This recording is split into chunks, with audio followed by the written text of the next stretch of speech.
इस वीडियो में हम कवर करेंगे bending moment and shear force chapter. ठीक है, इसी में हम बेंडिंग मोमेंट और शेयर फोर्स डायग्राम्स वगैरह भी देखेंगे।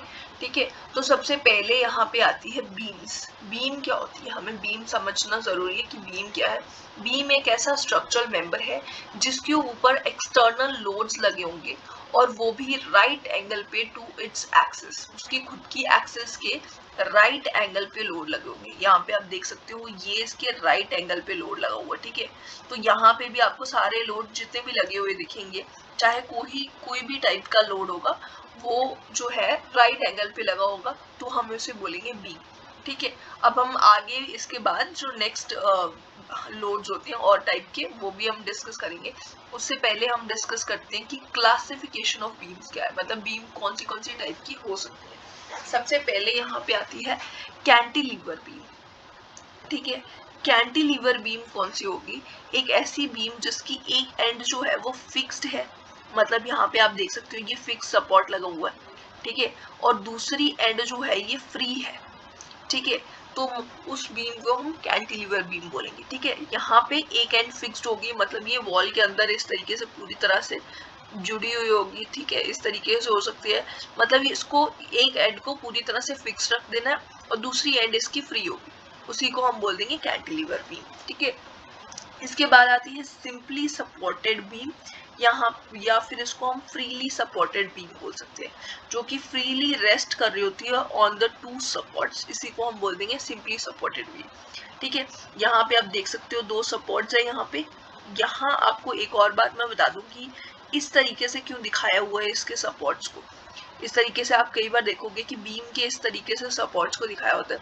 हमने अभी डिस्कस करा कि बीम के ऊपर जो लोड आएगा वो उसके राइट एंगल पे आएगा, यानी कि वर्टिकल लोड्स होंगे इसके ऊपर। ठीक है, तो ये जो वर्टिकल लोड है रिएक्शन जब देगा, अगर यहाँ पे हमारे पास एक हिंज होती है और एक रोलर होगा, है ना, फिर उसको हम बोलेंगे सिंपली सपोर्टेड। यहाँ पे एक हिंज होगी और एक रोलर हो जाएगा एक साइड पे। ठीक है, हिंज क्या करती है, दो रिएक्शंस देती है इस तरीके से, और एक रोलर जो है वो इस तरीके से रिएक्शन देता है। अब हिंज की यहाँ पे हम देख सकते हैं कि जो हॉरिजॉन्टल रिएक्शन है, यहाँ पे कोई भी लोड नहीं है जिसको रेजिस्ट करेगी ये, इसका मतलब ये आएगी नहीं, इसकी वैल्यू 0 हो जाएगी, सिर्फ वर्टिकल रिएक्शन होगी। ठीक है, वर्टिकल रिएक्शन जो कि इस वाले लोड को रेजिस्ट कर रही होगी, इसका मतलब कि इसकी जो रिएक्शंस है वो कुछ इस तरीके से होंगे। इसीलिए इसको हम सिंपली इस तरीके से ड्रॉ कर देते हैं, इसी बीम को हम इस तरीके से ड्रॉ कर देते हैं। इसके ऊपर इस तरीके से लोड लगा हुआ है, इस तरीके से हमने इसीलिए यहाँ पे ये बना दी हुई है, ये सिंपली सपोर्टेड बीम। एक जगह पे हिंज कहीं ना कहीं, यहाँ पे हिंज हो सकती है, यहाँ पे भी हिंज हो सकती है, और एक साइड पे रोलर लगा हुआ है। ठीक है, और इसी को हम बोलेंगे सिंपली सपोर्टेड या फिर फ्रीली सपोर्टेड बीम। इसके बाद आती है ओवरहैंग बीम।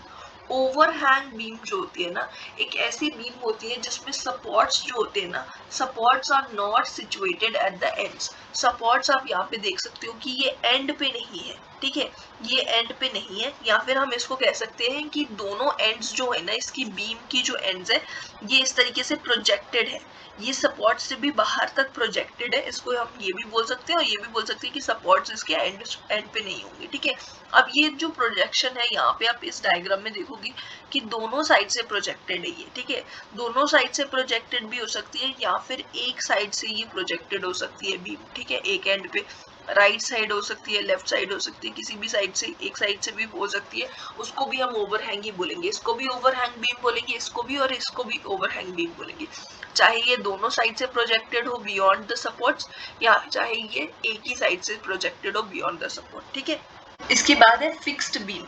अब फिक्स्ड बीम कौन सी होगी, fixed beam is the one whose both ends are rigidly fixed और built into the support walls या फिर कॉलम्स। ये जो है फिक्स बीम होगी, इनके दोनों एंड्स जो होंगे वो फिक्स्ड होंगे। सिंपली आपको याद रखना है कि दोनों एंड्स इसके फिक्स्ड होंगे। ठीक है, दोनों एंड्स फिक्स कैसे हो सकते हैं, दोनों एंड्स इस तरीके से फिक्स होंगे कि ये वॉल के अंदर ही इनबिल्ड होंगे, दोनों के दोनों। जैसे हमारे पास जो कैंटिलीवर बीम थी उसके एक साइड पे ये वॉल के अंदर पूरा बिल्ड इन था। ठीक है, वैसे ही ये दोनों साइड से वॉल्स के अंदर पूरी तरह से होंगे, जिसकी वजह से पूरा फिक्स्ड होगा, ये हिल नहीं सकेगा बिल्कुल भी। ठीक है, तो इसलिए यहाँ पे ये दोनों एंड्स पे फिक्स बीम होगी, फिक्स सपोर्ट होगा। ठीक है, फिर उसके बाद आते हैं कंटिन्यूअस बीम। कॉन्टिन्यूस बीम जो होगी वो एक ऐसी बीम होगी जिसमें एक से ज्यादा दो से ज्यादा सपोर्ट्स होंगे। जैसे अभी तक हमने जितनी भी बीम्स देखी है यहाँ पे हमेशा दो सपोर्ट्स होते थे, ठीक है, ये वाले दो हो गए, फिर यहाँ पे ये दो हो गए, ठीक है, और यहाँ पे एक कैंटिलीवर बीम जो है वो ऐसी बीम थी जिसमें एक ही सपोर्ट था, ठीक है। यहाँ पे उसके सिवाय जो सिंपली सपोर्टेड ओवर है फिक्स्ड कोई भी बीम थी, इनके दो सपोर्ट्स होती थी। यहाँ पे कॉन्टिन्यूस बीम जो होगी दो से ज्यादा सपोर्ट्स होंगे, आप देख सकते हो यहाँ पे टोटल 4 सपोर्ट्स हैं, ठीक है। दो से ज्यादा सपोर्ट्स हो सकते हैं, 3 भी हो सकते हैं, 4 5 जितने भी होंगे उसको हम कॉन्टिन्यूस बीम बोलेंगे, ठीक है, जिसके दो से ज्यादा सपोर्ट्स होंगे। अब एक और बात आपको याद रखनी है कि जो एंड्स पे मतलब जो हमारे पास एक्सट्रीम एंड्स पे जो सपोर्ट्स है ना उसको हम बोल देते हैं एंड सपोर्ट्स, ठीक है, उसको हम सिंपली एंड सपोर्ट्स बोलेंगे। यहाँ पे ये आपको दो दिख रहे हैं, ये एंड सपोर्ट्स हो जाएंगे, और जो बीच में अगर कोई भी सपोर्ट आता है, ठीक है, तो हम उसको इंटरमीडिएट सपोर्ट बोलेंगे, ठीक है। इसके बाद आते हैं लोड्स। लोड्स कौन से होते हैं? सबसे पहले आता है पॉइंट लोड, या फिर जिसे हम कंसंट्रेटेड लोड बोलते हैं। इस तरीके से आप इतने टाइम से देख रहे थे, यहाँ पे ये सिंपली सपोर्टेड बीम है सपोज, और ये इस तरीके से लोड लगा हुआ था, तो ये जो लोड था ना ये पॉइंट लोड था, ठीक है।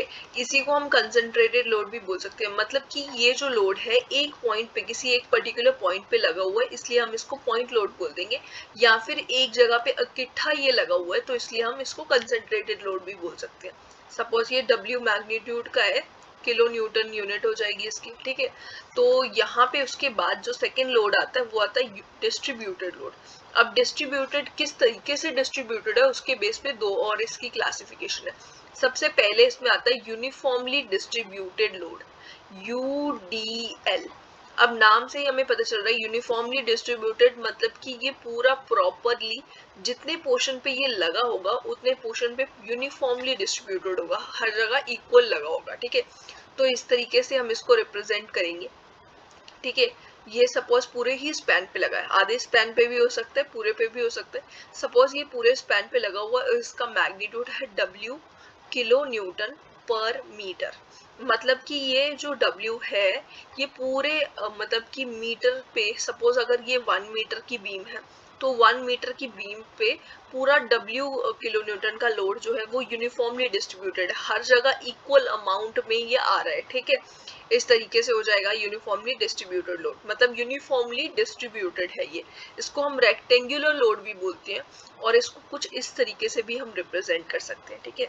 इस तरीके से हम, जैसे ये पॉइंट लोड के हम कर रहे थे ना, एक पॉइंट लोड बना ले रहे थे, वैसे ही हम बहुत सारे पॉइंट लोड्स इस तरीके से दिखा सकते हैं कि ये पॉइंट लोड्स जो है ये पूरे इक्वल मैग्नीट्यूड के हैं, यूनिफॉर्मली पूरी जगह, हर जगह पॉइंट लोड जो है वो यूनिफॉर्मली डिस्ट्रीब्यूटेड है। इस तरीके से हम शो कर सकते हैं। ये भी रेक्टेंगुलर लोड यही वाला जो है हो जाएगा, इसी को हम रेक्टेंगुलर लोड बोल देंगे और इसी को हम यूनिफॉर्मली डिस्ट्रीब्यूटेड लोड बोल देंगे। इसका मैग्नीट्यूड हो जाएगा W किलो न्यूटन पर मीटर। दूसरा आ जाएगा यूनिफॉर्मली वेरिंग लोड, ठीक है, या फिर इसको नॉन यूनिफॉर्मली डिस्ट्रीब्यूटेड भी कह सकते हैं, लेकिन ज्यादातर यूनिफॉर्मली वेरिंग लोड UVL बोलते हैं इसको, ठीक है। यूनिफॉर्मली वेरिंग लोड कुछ इस तरीके से दिखेगा यहाँ पे, इसको हम ट्रायंगुलर लोड भी बोल सकते हैं, ट्रायंगुलर, ठीक है। और ये कुछ इस तरीके से होगा, ठीक है, मतलब कि यूनिफॉर्मली वेरी कर रहा है ये, मतलब कि जितना ये यहाँ पे आप देख सकते हो ये बिल्कुल इक्वल अमाउंट से इंक्रीज कर रहा है। एक तरह से हम ये कह सकते हैं कि इस पॉइंट से यहाँ तक ये इंक्रीज कर रहा है लोड, और बिल्कुल इक्वल अमाउंट से इंक्रीज कर रहा है, ठीक है। यहाँ पे ये स्ट्रेट लाइन है ना ऊपर, इसका मतलब ये इक्वल अमाउंट से इंक्रीज कर रहा है, ठीक है, राइट डायरेक्शन की तरफ इंक्रीज कर रहा है। या फिर इस तरीके से भी हो सकता है कि ये डिक्रीज कर रहा है, अगर ये डिक्रीज कर रहा होगा तो भी ये इक्वल अमाउंट से डिक्रीज कर रहा होगा, इस तरीके से भी बना सकते हैं, ठीक है। तो ये जो लोड है ये है यूनिफॉर्मली वेरिंग लोड, ठीक है, इसी को बोलेंगे यूनिफॉर्मली वेरिंग लोड। सपोज इसका जो मैग्नीट्यूड है वो भी W किलो न्यूटन पर मीटर हो जाएगा, ठीक है। अब इसके बाद हम डिस्कस करते हैं, ये हमने लोड्स डिस्कस कर लिया, इसके बाद हम देखेंगे कि लोड का रिएक्शन क्या क्या आती है, ठीक है। सारी बीम्स के लिए रिएक्शंस देख लेंगे, पहले हम रिएक्शन समझ लेंगे, उसके बाद हम शेयर फोर्स डायग्राम्स और शेयर फोर्स समझ लेंगे सबकी, फिर उसके बाद हम बेंडिंग मोमेंट सबकी एक एक करके समझ लेंगे, ठीक है। तो हमारे पास ये एक कैंटिलीवर बीम है, हमें इसका देखना है कि इसकी रिएक्शंस क्या आने वाली है, ठीक है। रिएक्शंस देखने के लिए सबसे पहले हमारे पास एक ही सपोर्ट है, यहाँ पे फिक्स्ड सपोर्ट है और एक फ्री एंड है, ठीक है। तो अगर हमारे पास सिर्फ एक सपोर्ट है, इसका मतलब सिर्फ यही सपोर्ट है जो कि जितना भी लोड आने वाला है सारे लोड को इसी सपोर्ट ने रेजिस्ट करना है, ठीक है। अगर इसी ने रेजिस्ट करना है तो जितना लोड डाउनवर्ड आएगा उतना हम रिएक्शन अपवर्ड लगा देंगे। यहाँ पे W लोड आ रहा है डाउनवर्ड, अपवर्ड रिएक्शन W होगी, ठीक है। तो ये इसकी सपोर्ट रिएक्शन हो जाएगी। इतना सिंपली हम निकाल सकते हैं। हम इसको sigma F X is equals to 0, sigma F Y is equals to 0 या ये सब करके हम चेक करते रहते हैं। हमारे पास कैंटिलीवर बीम अगर दी है, जितना लोड डाउनवर्ड आ रहा है उतना ही हमें रिएक्शन सिंपली अपवर्ड लगा देनी है, ठीक है। अब इसके बाद हमारे पास हॉरिजॉन्टल में कुछ भी लोड आपको यहाँ पे इस डायग्राम में नहीं दिख रहा है, इसलिए हॉरिजॉन्टल कोई भी रिएक्शन हमारे पास नहीं आएगी, ठीक है। इसीलिए यहाँ पे हॉरिजॉन्टल रिएक्शन नहीं आएगी। अगर आपको हॉरिजॉन्टल कोई भी रिएक्शन सपोर्ट लोड दिख रहा होगा तो यहाँ पे आप सिंपली सेम मैग्नीट्यूड की रिएक्शन लगा दोगे, ठीक है। तो यहाँ पे तो नहीं है इस क्वेश्चन में। अब इसके बाद हमारे पास बच गया एक मोमेंट, ठीक है। फिक्स्ड एंड सपोर्ट जो है उसके रेजिस्ट करने की, लोड को रेजिस्ट करने की तीन तरीके से वो रेजिस्ट कर सकता है। एक उसके पास वर्टिकल रिएक्शन होती है, एक हॉरिजॉन्टल रिएक्शन होती है, एक होती है उसके पास मोमेंट से वो एंगुलर रोटेशन को रेजिस्ट करता है, ठीक है। तो यहाँ पे अगर हम देखें, जब भी हमें मोमेंट निकालनी है उससे पहले हमेशा आप जब भी एक क्वेश्चन देखोगे ना, आपको हमेशा ये देखना है कि उसमें कोई कपल तो नहीं है। इस क्वेश्चन में अगर हम ध्यान से देखें हमें एक कपल नजर आएगा। ये W मैग्नीट्यूड का लोड लगा हुआ है, यहाँ पे W ही सेम मैग्नीट्यूड की रिएक्शन है और इनका सेम मैग्नीट्यूड है दोनों का, और यहाँ पे इसके जो डायरेक्शंस है वो भी ऑपोजिट है और इनके बीच में कुछ डिस्टेंस भी है। इसका मतलब ये इसको रोटेट करेंगे इस तरीके से, ठीक है। ये क्लॉकवाइज रोटेट करेगा, ये एक कपल है जो कि इसे क्लॉकवाइज रोटेट करेगा। इसका मतलब ये हुआ कि हमें एंटी क्लॉकवाइज डायरेक्शन में एक मोमेंट लगानी पड़ेगी। एंटी क्लॉकवाइज डायरेक्शन में एक मोमेंट लगाएंगे। अब इस मोमेंट का मैग्नीट्यूड क्या होगा?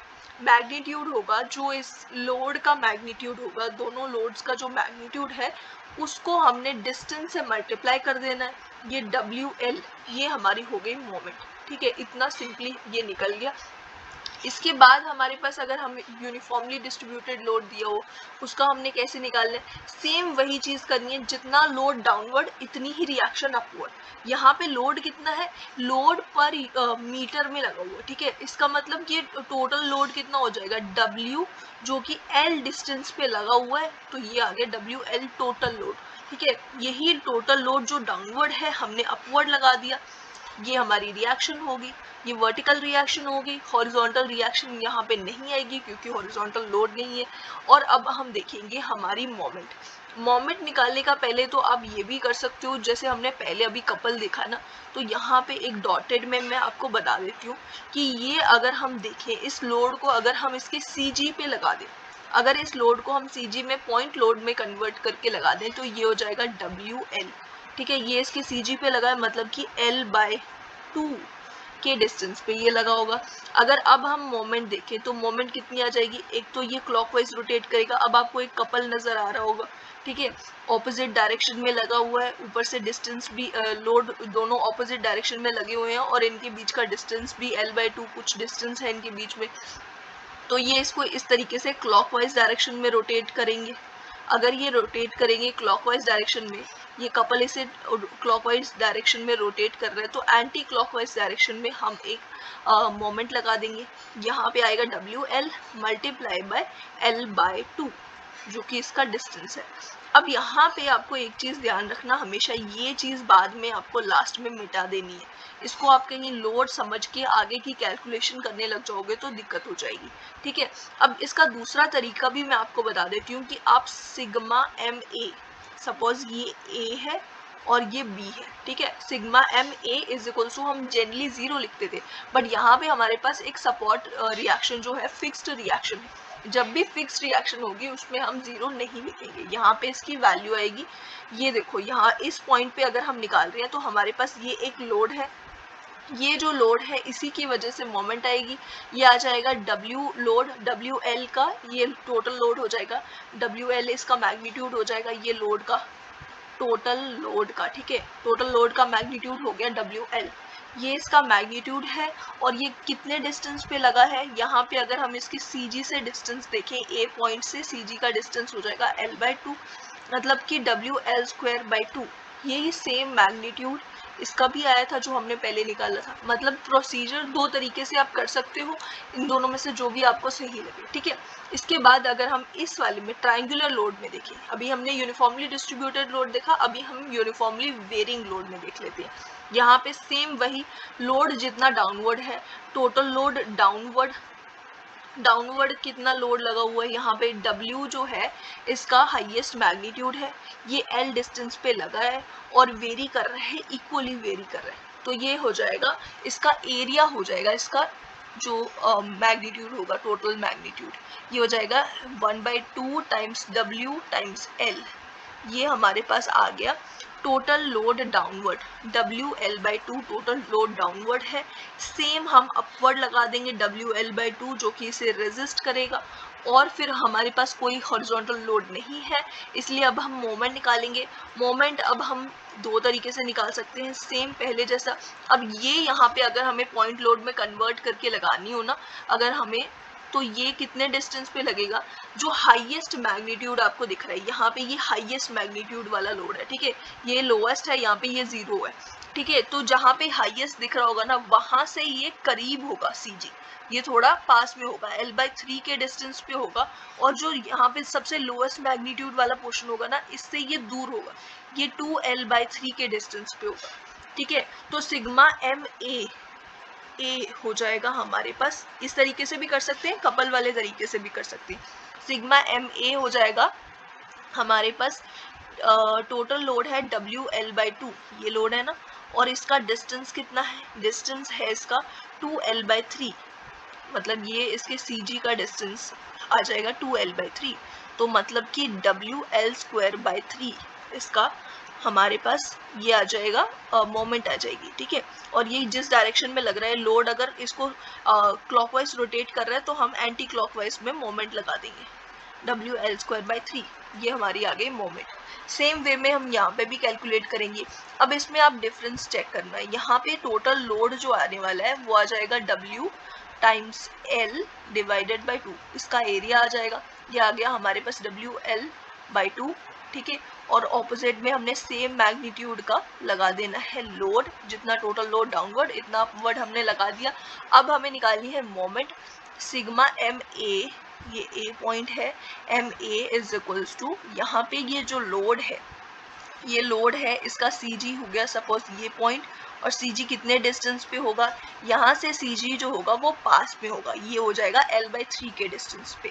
मतलब कि हमारे पास जो लोड है WL/2 जो है इसका टोटल मैग्नीट्यूड है टोटल लोड का, ठीक है, ये कितने डिस्टेंस पे लगा हुआ है, यहाँ से ये डिस्टेंस L/3 पे लगा हुआ है, मतलब ये आ गया WL²/6, WL²/6। और ये जो लोड है, ये आपको लोड ऊपर दिख रहा है ना, ये इसे किस तरीके से रोटेट करेगा, ये क्लॉकवाइज रोटेट करेगा, ठीक है।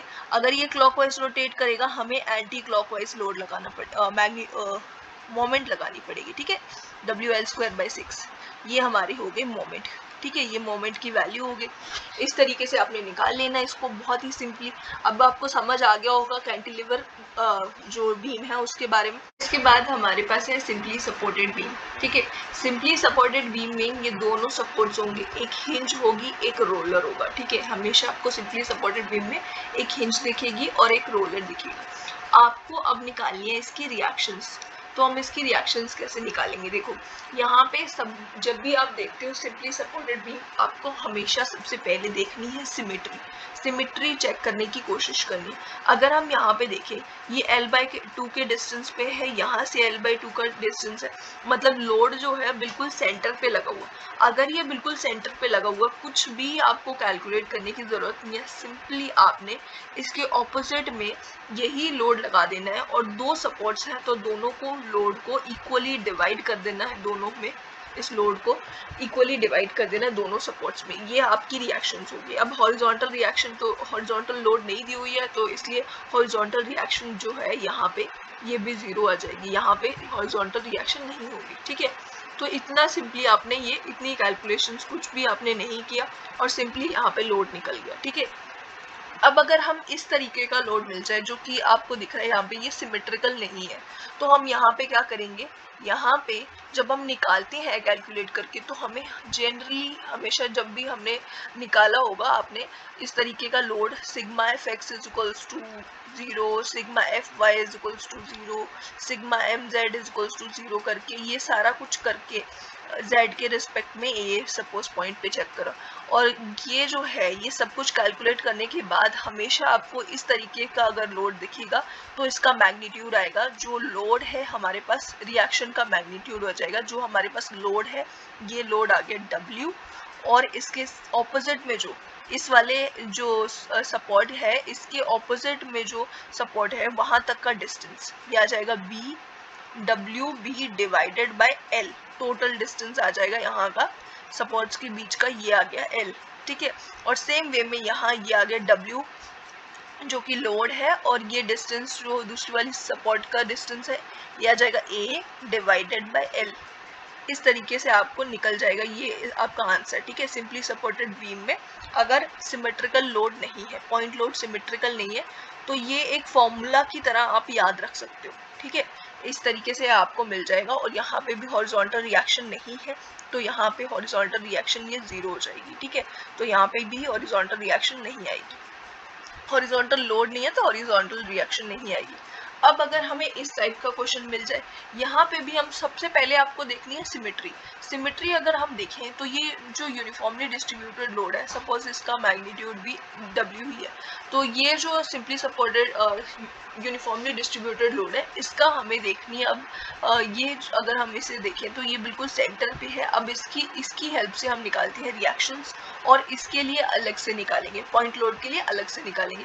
अगर हम ये देखें ये W है और कितने डिस्टेंस पे लगा, L/3 के डिस्टेंस पे लगा, मतलब इसका मैग्नीट्यूड हो जाएगा WL/3, WL/3 ये इसका मैग्नीट्यूड हो गया। अब ये इतने मैग्नीट्यूड का बिल्कुल सेंटर पे लगा हुआ, मतलब यहाँ से भी इक्वल डिस्टेंस है, यहाँ से भी इक्वल डिस्टेंस है। इसका मतलब ये जो लोड है, ये जो टोटल लोड होगा डाउनवर्ड लगा हुआ, इसको हमने इक्वली दोनों ही सपोर्ट्स पे लगा देना है। WL/3 मल्टीप्लाई बाय 2 हो जाएगा ये, यानी कि WL/6 हो जाएगा। ये दोनों पे इक्वल हमने लगा दिया। ठीक है, दोनों ही इक्वली इसको रेजिस्ट करेंगे। अब हमारे पास पॉइंट लोड बच गया है, पॉइंट लोड का सेम हमने ये वाला जो फॉर्मूला यहाँ पे देखा था इसी तरीके से हमने लगा देना है, और इसको हम एक और एरो लिखने की बजाय मैं यहाँ पे प्लस लिख देती हूँ। ठीक है, ये प्लस और यहाँ पे भी प्लस, ये W है ये, और इसके ऑपोजिट डिस्टेंस इस वाले से ऑपोजिट वाली जो सपोर्ट है उसका डिस्टेंस आ जाएगा यहाँ पे L/3 डिवाइडेड बाय L, ये आ जाएगा W/3। यहाँ पे अगर देखें same W multiply by 2L/3 इसके opposite distance divided by L, यानी कि ये हमारे पास आ गया W 2W/3, ये हमारे पास आंसर आ जाएगा। और इन दोनों को हम ऐड कर सकते हैं। ठीक है, इस तरीके से हमें आंसर मिल जाएंगे। ये दोनों हमारी टोटल रिएक्शंस होगी। Reaction at A is equals to, suppose ये A है और ये B है। ठीक है, reaction at A is equals to WL/6 plus W/3, reaction at B is equals to WL/6 plus 2W/3। ये हमारे पास टोटल रिएक्शंस आ गई दोनों की दोनों। अब हम कुछ और एग्जांपल्स देख लेते हैं। यहाँ पे ये हमारे पास यूनिफॉर्मली वेरिंग लोड है और ये यूनिफॉर्मली डिस्ट्रीब्यूटेड लोड है। ठीक है, तो ये सिंपली सपोर्टेड बीम है हमारे पास, और हमें निकालनी है इसकी रिएक्शंस। ठीक है, अगर हम इसकी रिएक्शंस निकालने वाले हैं, कैसे निकालेंगे, इसमें हमने क्या करना है, जब भी आपको यूनिफॉर्मली डिस्ट्रीब्यूटेड और यूनिफॉर्मली वेरिंग लोड दिखेगा ना, इसको आप कन्वर्ट कर लेना पॉइंट लोड में। सिर्फ कुछ देर के लिए, सिर्फ रिएक्शंस निकालने के लिए आप इसको लोड में कन्वर्ट कर लेना, ताकि आपकी रिएक्शंस इजीली निकल जाए। ठीक है, इस तरीके से मैं आपको इसको कन्वर्ट करके डायग्राम बना के दिखाती हूँ। यहाँ पे ये आ जाएगा, इसका CG पे ये लगेगा पॉइंट लोड।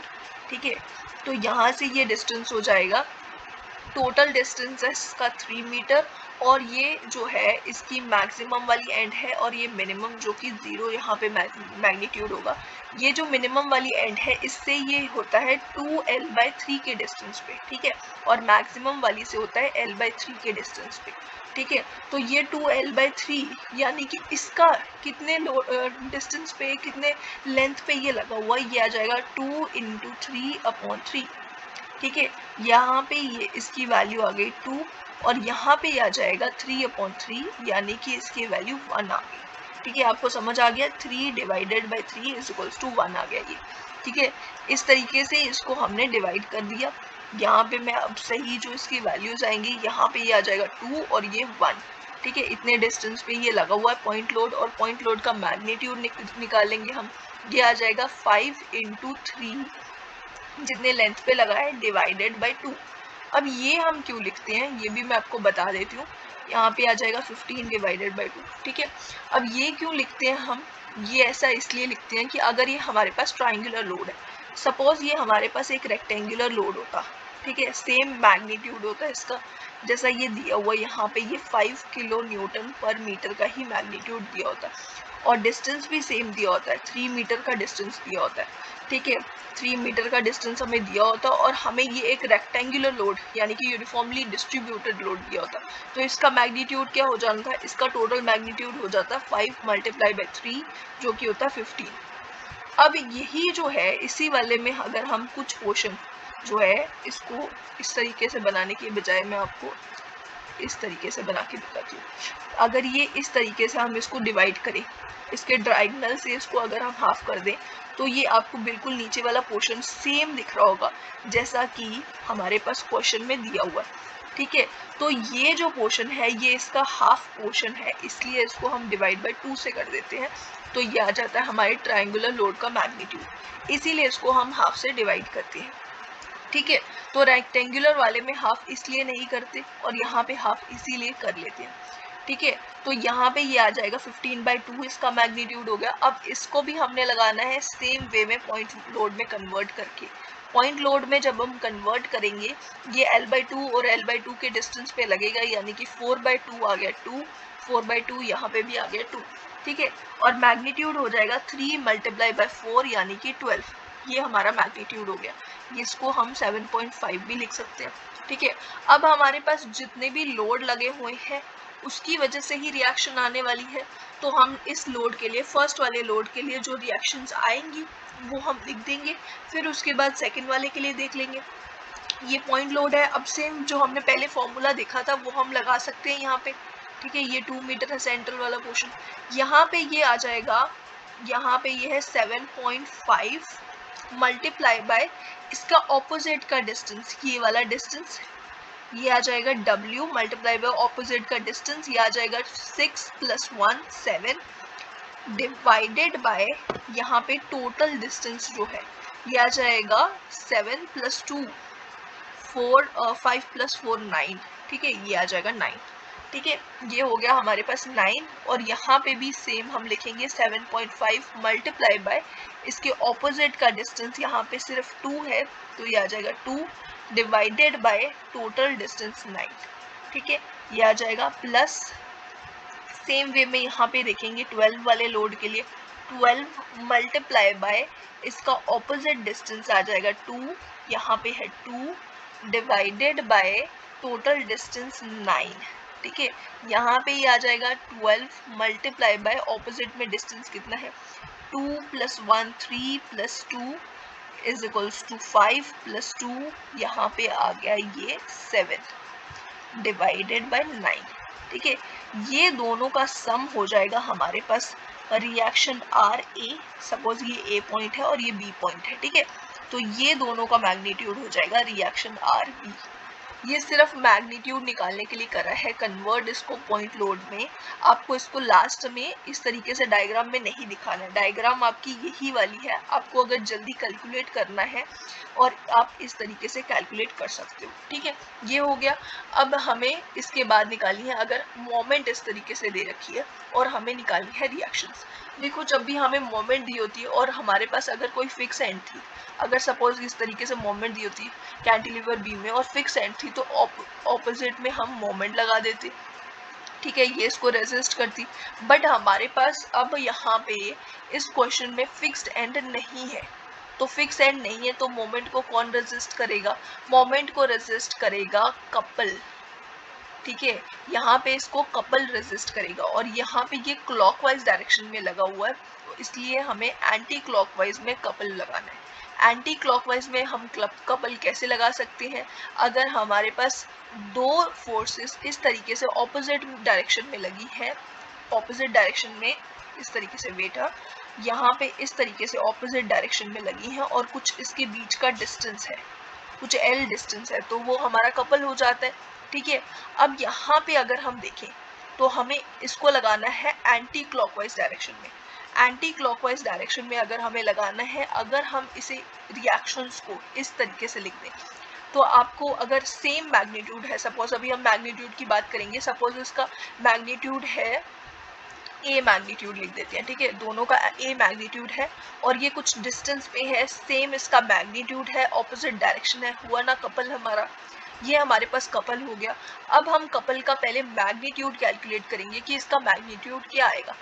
इसका मैग्नीट्यूड इस तरीके से आना चाहिए कि ए, अगर हमारे पास ए मैग्नीट्यूड है सपोज, ठीक है, ये ए मैग्नीट्यूड है, इसके साथ अगर हम एल डिस्टेंस, जो इसका टोटल डिस्टेंस एल हो जाएगा, सपोज ये एल इस तरीके से टोटल डिस्टेंस हो गया हमारा, ये एल डिस्टेंस है, एल डिस्टेंस पे लगा हुआ है, इसका जो मैग्नीट्यूड है वो एम के बराबर आना चाहिए।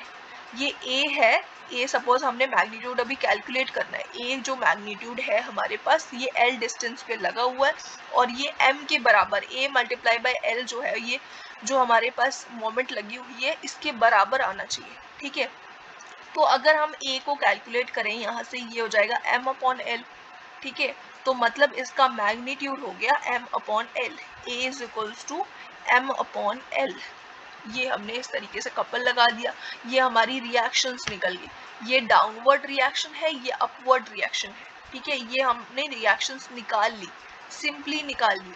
अभी ये आपको ऐसा फर्स्ट टाइम अगर आप करोगे तो आपको ऐसा लग रहा है कि टाइम लगेगा, बट असली में इस चीज़ में तो बिल्कुल भी टाइम नहीं लगेगा, ये बहुत ईजिली हो जाएगी, ठीक है। तो ये इस तरीके से आप निकाल सकते हो। अब हम देखेंगे कि शेयर फोर्स डायग्राम्स कैसे बनाते हैं।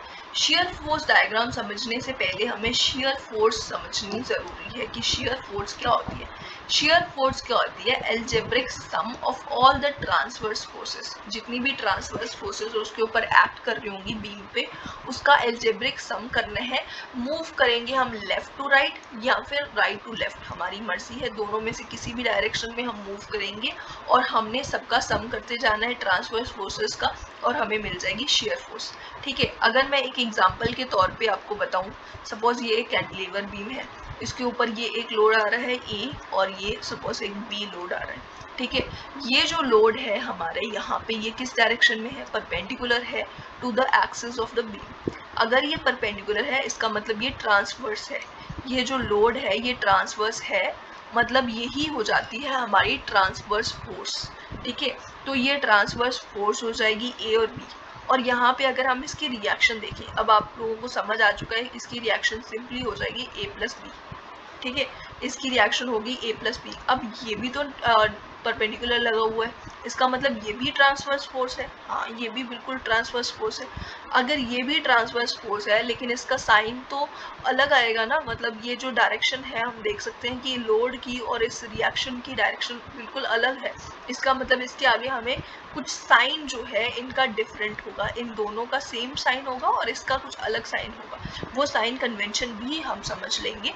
अब आपको इतना समझ आ गया कि इन सबका एक एक करके हमने राइट से लेफ्ट या फिर लेफ्ट टू राइट मूव करते हुए सिर्फ सम करते जाना है, हमें शेयर फोर्स मिल जाएगी, ठीक है। अब यहाँ पे एक और मैं आपको रिलेशन बता देती हूँ, एम्पेरिकल रिलेशन। यहाँ पे ये है load intensity is equals to negative times shear force, जिसको हमने डिफरेंशिएट करा हुआ है एक्स के रिस्पेक्ट में।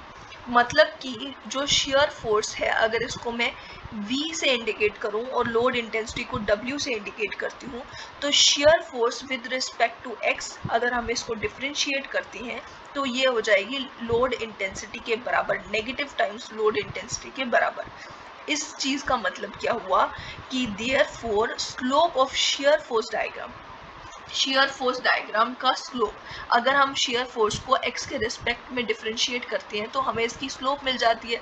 मतलब कि शेयर फोर्स डायग्राम का जो स्लोप है वो इंडिकेट करता है लोड इंटेंसिटी को। इसी से हमें पता चलती है लोड इंटेंसिटी क्या है। ठीक है, अब इसी जो एम्पेरिकल रिलेशन है इसकी हेल्प से हम क्या कुछ फाइंड आउट कर सकते हैं ये मैं आपको दिखाती हूँ। देखो यहाँ पे total load, type of load कौन सा है उसके अकॉर्डिंग हम शेप बता सकते हैं शेयर फोर्स डायग्राम की, सिर्फ इस फॉर्मूला की हेल्प से। यहाँ पे अगर हमारे पास जो लोड है सपोज 0 है, लोड लगा ही नहीं है अगर बीम पे, तो शेयर फोर्स डायग्राम की शेप क्या होगी।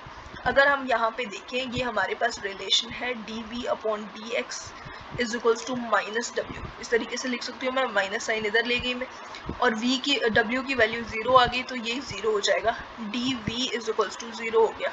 अगर ये 0 हो जाता है इसका क्या मतलब होता है, इसका मतलब होता है कि v is equals to constant, constant. ठीक है, v कांस्टेंट है, v कांस्टेंट है, और अगर हम कोई चीज़ कांस्टेंट होती है तो उसको ग्राफ में किस तरीके से दिखाते हैं, ये x एक्सिस है और ये y एक्सिस है।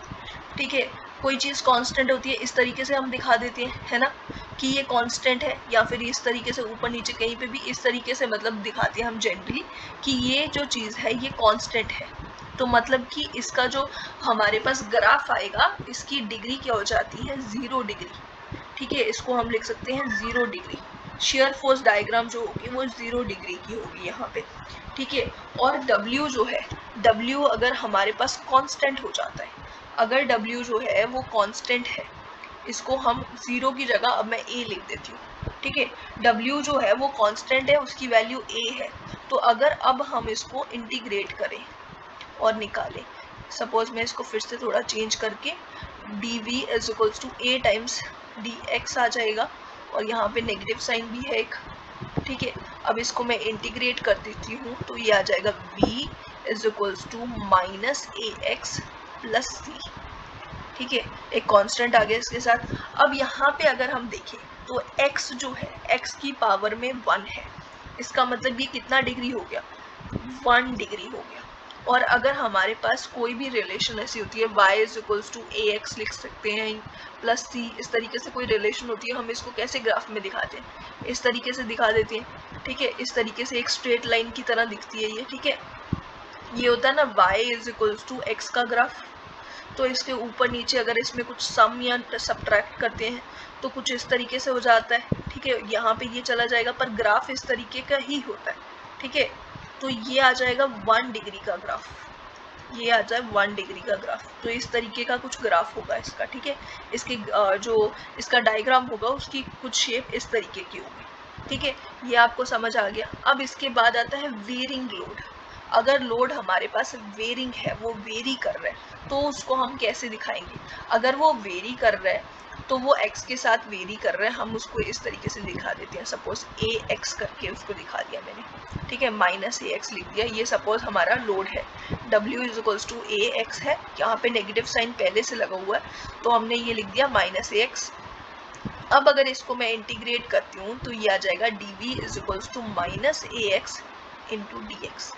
यहाँ से ये आ जाएगा v is equals to minus, integrate करेंगे अगर तो ये आ जाएगा minus A X square upon 2 plus C.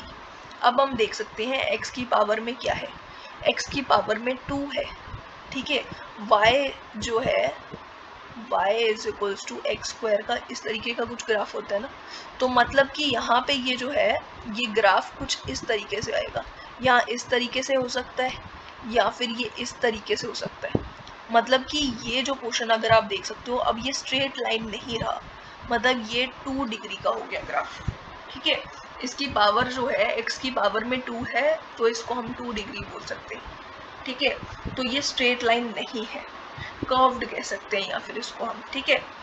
अब हम एक एक करके शेयर फोर्स डायग्राम सारी बनाना शुरू कर देंगे, ठीक है। जितनी भी बीम्स हैं, हमने इससे पहले जितनी बीम्स की रिएक्शंस देखी है उन बीम्स की हम एक एक करके शेयर फोर्स डायग्राम बनाएंगे, ठीक है। पहले आपने इसी तरीके से लास्ट में डॉटेड, जो लास्ट वाला एंड वाला पोर्शन है इस तरीके से डॉटेड उसको बना देना है।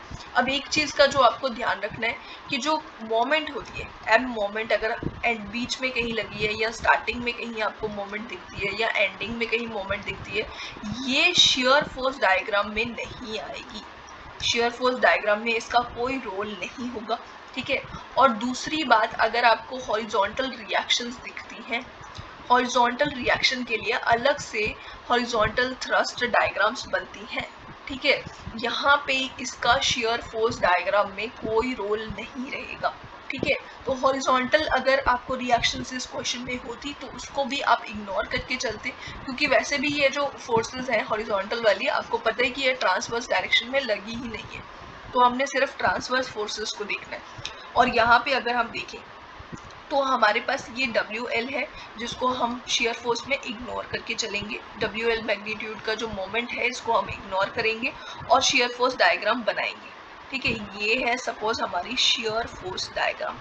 यहाँ पे W जो है लोड अपवर्ड लग रहा है। अब एक और चीज़, हम राइट से लेफ्ट से राइट की तरफ मूव कर रहे हैं। पहले तो जब हम लेफ्ट से राइट की तरफ मूव करेंगे तो अपवर्ड जो है उसको हम पॉजिटिव लेंगे और जो डाउनवर्ड है उसको हम नेगेटिव लेंगे।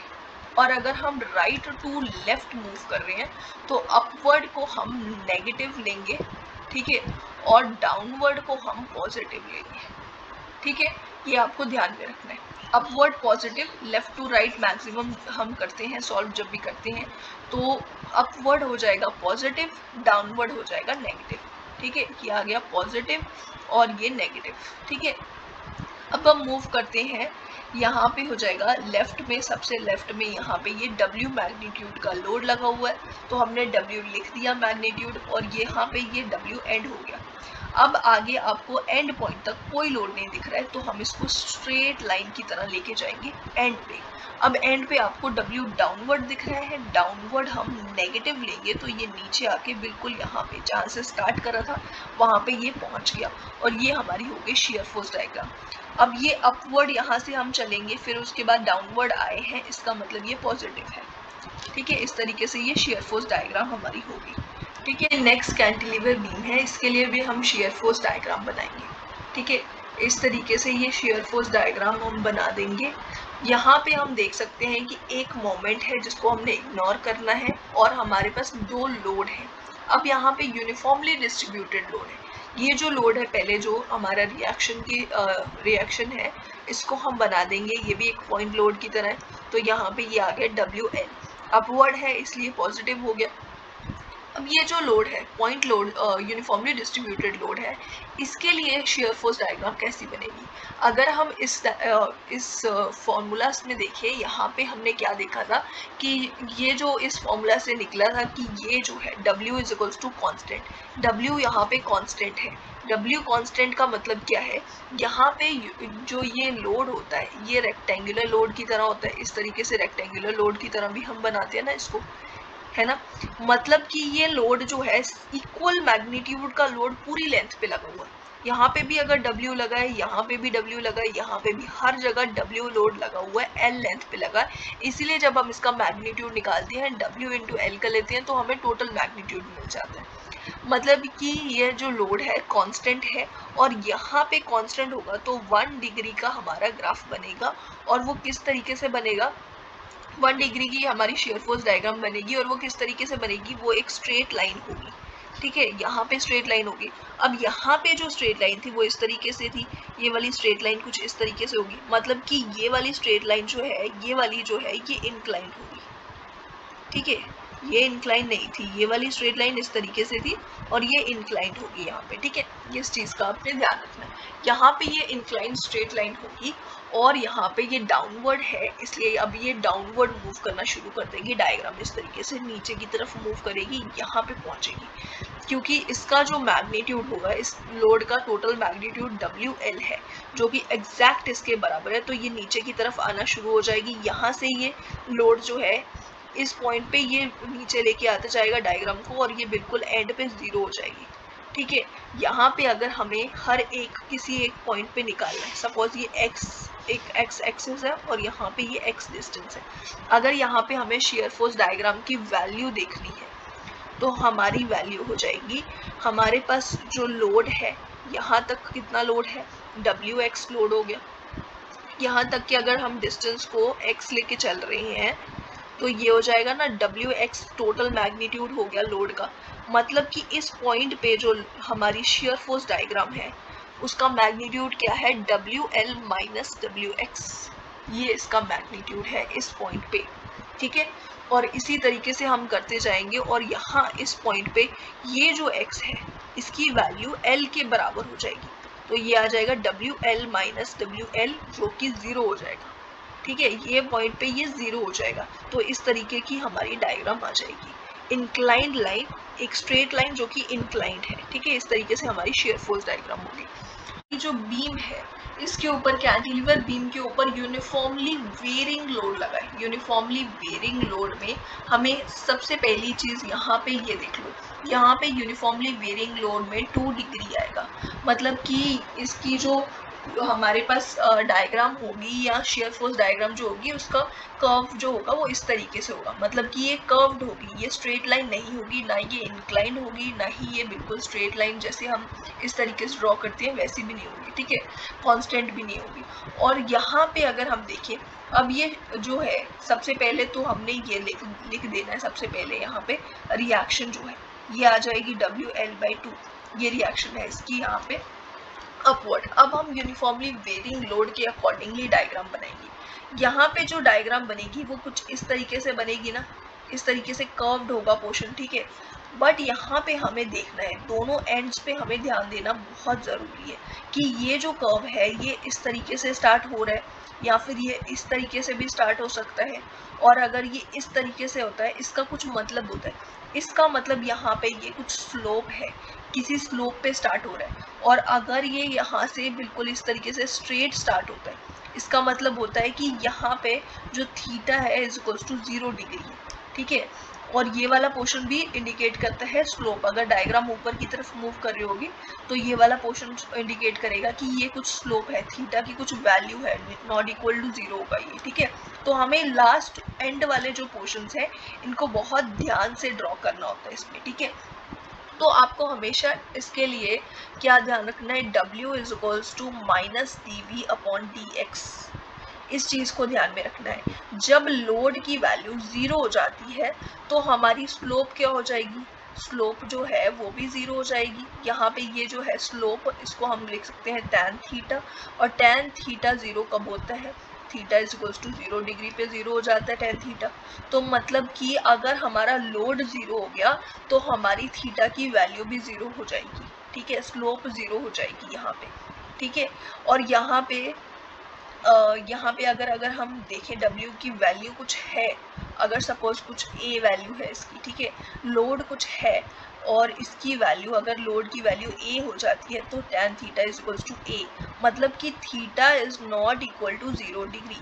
अब ये बात मैं क्यों समझा रही हूँ, यहाँ पे अगर आप देखो, यहाँ पे W लास्ट पॉइंट पे W का कुछ वैल्यू है, यहाँ पे ये W जो है इसका एंड पॉइंट पे जो है यूनिफॉर्मली डिस्ट्रीब्यूटेड लोड जो है, यहाँ पे इसकी वैल्यू W की वैल्यू बिल्कुल स्टार्टिंग पॉइंट पे 0 हो जाती है।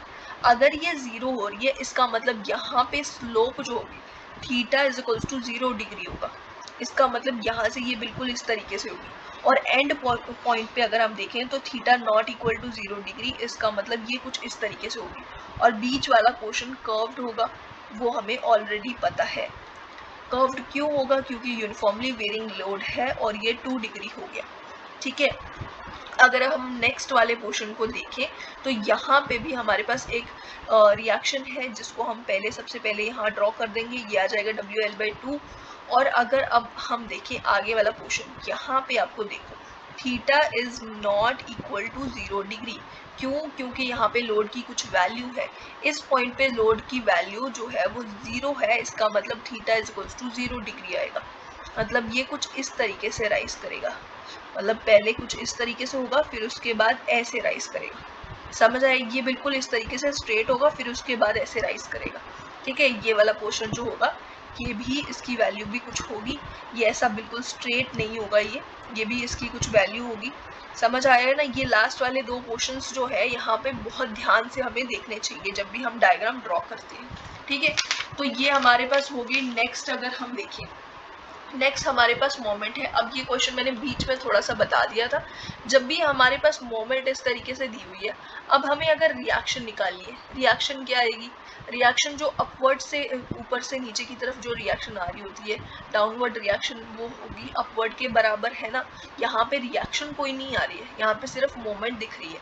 यहाँ पे जो है reaction is equals to R A is equals to 0 हो जाएगा। यहाँ पे कोई रिएक्शन नहीं आएगी। ठीक है, यहाँ पे रिएक्शन नहीं आएगी और यहाँ पे मोमेंट आएगी इसके ऑपोजिट में। यहाँ पे m मोमेंट है तो ये इसके ऑपोजिट में m मोमेंट आ गई। ठीक है, यहाँ पे अगर हम देखें, अब हम बनाए शेयर फोर्स डायग्राम।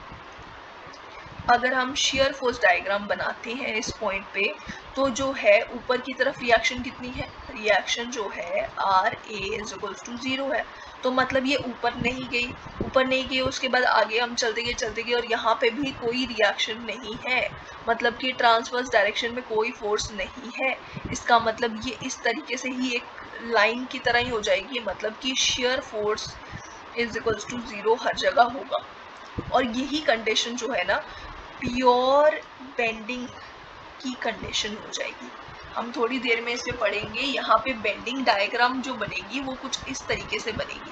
अभी के लिए सिर्फ मैं समझा रही हूँ, हम फिर से ये करेंगे तब मैं समझाऊंगी थोड़ी देर में, अभी समझा दूंगी।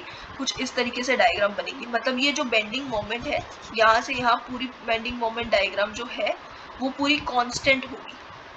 जब भी बेंडिंग मोमेंट डायग्राम जो है वो कांस्टेंट होती है, बेंडिंग मोमेंट डायग्राम जो होगी वो कांस्टेंट होगी, कांस्टेंट। और शेयर फोर्स डायग्राम 0 होगी, शेयर फोर्स 0 होगी, या फिर शेयर फोर्स डायग्राम कह सकते हैं 0 होगी। तो अगर शेयर फोर्स 0 होगी और बेंडिंग मोमेंट कांस्टेंट होगी, इसका मतलब कि ये केस जो है प्योर बेंडिंग का केस है।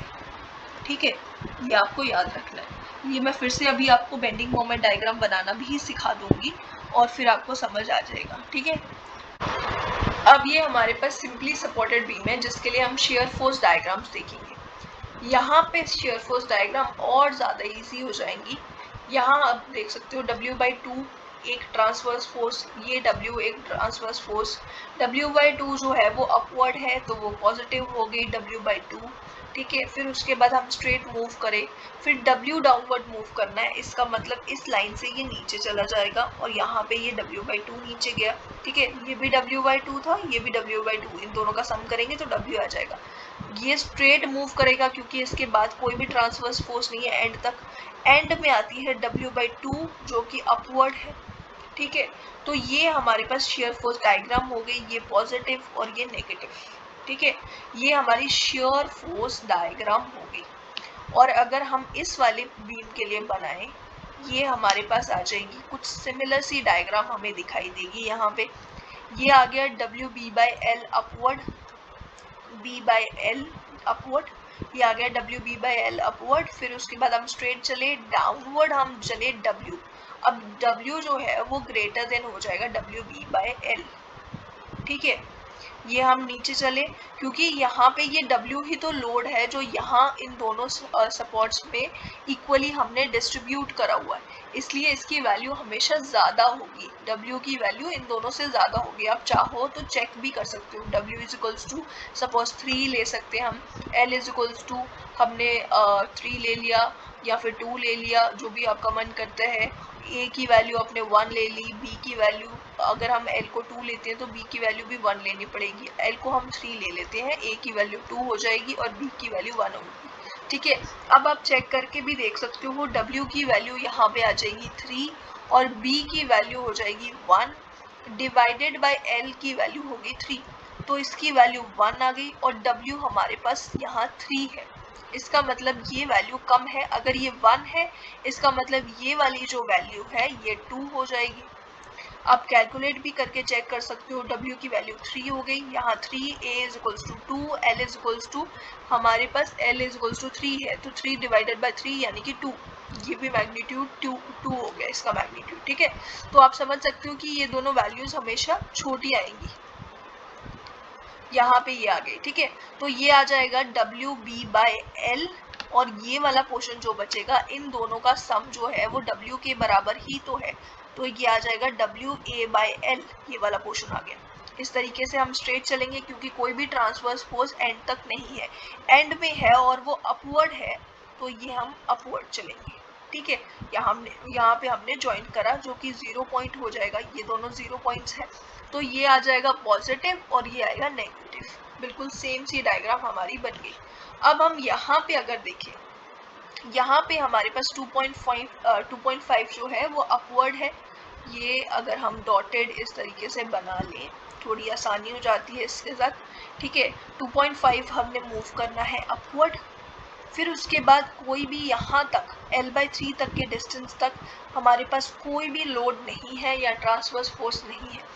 अब उसके बाद हमारे पास आती है ये वाली यूनिफॉर्मली डिस्ट्रीब्यूटेड लोड का पोर्शन। ठीक है, एंड तक L/3 2L/3 के एंड तक है ये। ठीक है, यहाँ पे इसका मैग्नीट्यूड क्या हो जाएगा, 3 टाइम्स L की वैल्यू 3 है, तो ये 1 हो जाता है। ठीक है, इज इक्वल्स टू 1, L/3/3 1 हो गया, और ये आ गया 1, 3 मल्टीप्लाई बाय 1 यानी कि इसका मैग्नीट्यूड 3 है, और ये 2.5 है, मतलब कि इससे ये नीचे जाएगा। ठीक है, अब ये यूनिफॉर्मली डिस्ट्रीब्यूटेड है, यूनिफॉर्मली है, इसका मतलब कि इंक्लाइंड स्ट्रेट लाइन, मतलब कि ये 1 डिग्री कह सकते हैं। ठीक है, ये 1 डिग्री हो गया, ये 0 डिग्री हो गया। ठीक है, इस तरीके से ये मूव करा, और कितना डाउनवर्ड मूव करा है, ये 3 जो पोर्शन है, ये वाला पोर्शन जो है, इतना जो ये मूव करा है, ये टोटल जो है, अगर हम वर्टिकल डिस्टेंस देखेंगे ना, ये 3 यूनिट्स नीचे गया। अगर ये 3 यूनिट्स नीचे गया, इसका मतलब 2.5 तक तो इसने यहाँ तक ही कवर कर लिया। ये वाला पोर्शन कितना बच गया, ये आ गया हमारे पास, ये वाला पोर्शन आ गया 0.5। ठीक है, ये 0.5 पोर्शन आया, और फिर उसके बाद अब यहाँ पे अगर हम देखें, ये है 3 किलो न्यूटन का लोड लगा हुआ है, ये पॉइंट लोड जो है ये लगा हुआ 3 किलो न्यूटन का, तो हम डायरेक्टली नीचे जाएंगे। ठीक है, ये आ गया 3 यूनिट्स, हम और नीचे गए, फिर उसके बाद हम स्ट्रेट चलते गए, और यहाँ पे 3.5 हम ऊपर चले गए, ये आ गया 3.5। इस तरीके से कुछ हमारी आगे शेयर फोर्स डायग्राम, ये पोर्शन पॉजिटिव हो गया, ये नेगेटिव हो गया, ये हमारी शेयर फोर्स डायग्राम बन गई। ठीक है, ये जो सिंपली सपोर्टेड बीम है, इसकी भी हम शेयर फोर्स डायग्राम बनाएंगे, बट उससे पहले हमें यहाँ पे इसके लोड जो है, ये जो सपोर्ट्स जो है, इसके रिएक्शंस फाइंड आउट करनी है। ठीक है, तो यहाँ पे हम क्या करेंगे, इस बीम को हम फिर से ड्रॉ कर लेंगे, और यहाँ पे आप देख सकते हो एक कैंटिलीवर पोर्शन है। इस कैंटिलीवर पोर्शन पे जितना भी लोड है, पहले तो हमने सारा का सारा लोड लगा देना है जिस पॉइंट पे ये लगा हुआ है। ठीक है, उसी पॉइंट पे लगा देना है। ये L/2 के डिस्टेंस पे लगा हुआ है, तो L/2 के डिस्टेंस पे हमने लगा दिया। सपोज यहाँ पे L जो है, इसकी वैल्यू 2 है, सपोज कर लेते हैं, बिकॉज हमें इसकी आगे ज़रूरत पड़ने वाली है। ठीक है, तो यहाँ पे ये आ जाएगा, इसकी वैल्यू मैं अब डायरेक्टली यहाँ पे 1 लिख दे रही हूँ। ठीक है, ये वाले पोर्शन की वैल्यू 1 लिख दे रही हूँ मैं। अब इसकी वजह से जो लोड आने वाला है, सपोर्ट जो रिएक्शंस आएंगी ये लोड की वजह से, वो मैं इक्वली इस पे डिस्ट्रीब्यूट करके मैंने लिख दी, क्योंकि ये सेंटर पे लगी हुई है, सिमेट्री की हेल्प से मैंने इक्वली डिस्ट्रीब्यूट कर दी। अब यहाँ पे आप देख सकते हो, ये एक कैंटिलीवर पोर्शन है, 5 किलो न्यूटन का लोड लगा हुआ है। लीवर आर्म जो इसकी परपेंडिकुलर वाली है, वो वाली हो जाएगी लीवर आर्म, ये है 2 मीटर। ठीक है, तो ये इसको रोटेट करेगी। अगर हम एरो वाली साइड से लीवर आर्म की तरफ बनाएं, तो ये आ जाएगा क्लॉकवाइज रोटेशन। क्लॉकवाइज रोटेशन होगी हमारी, और मोमेंट हमें कितनी मिलेगी, 5 2 10 किलो न्यूटन मीटर की हमें मोमेंट मिल जाएगी यहाँ पे।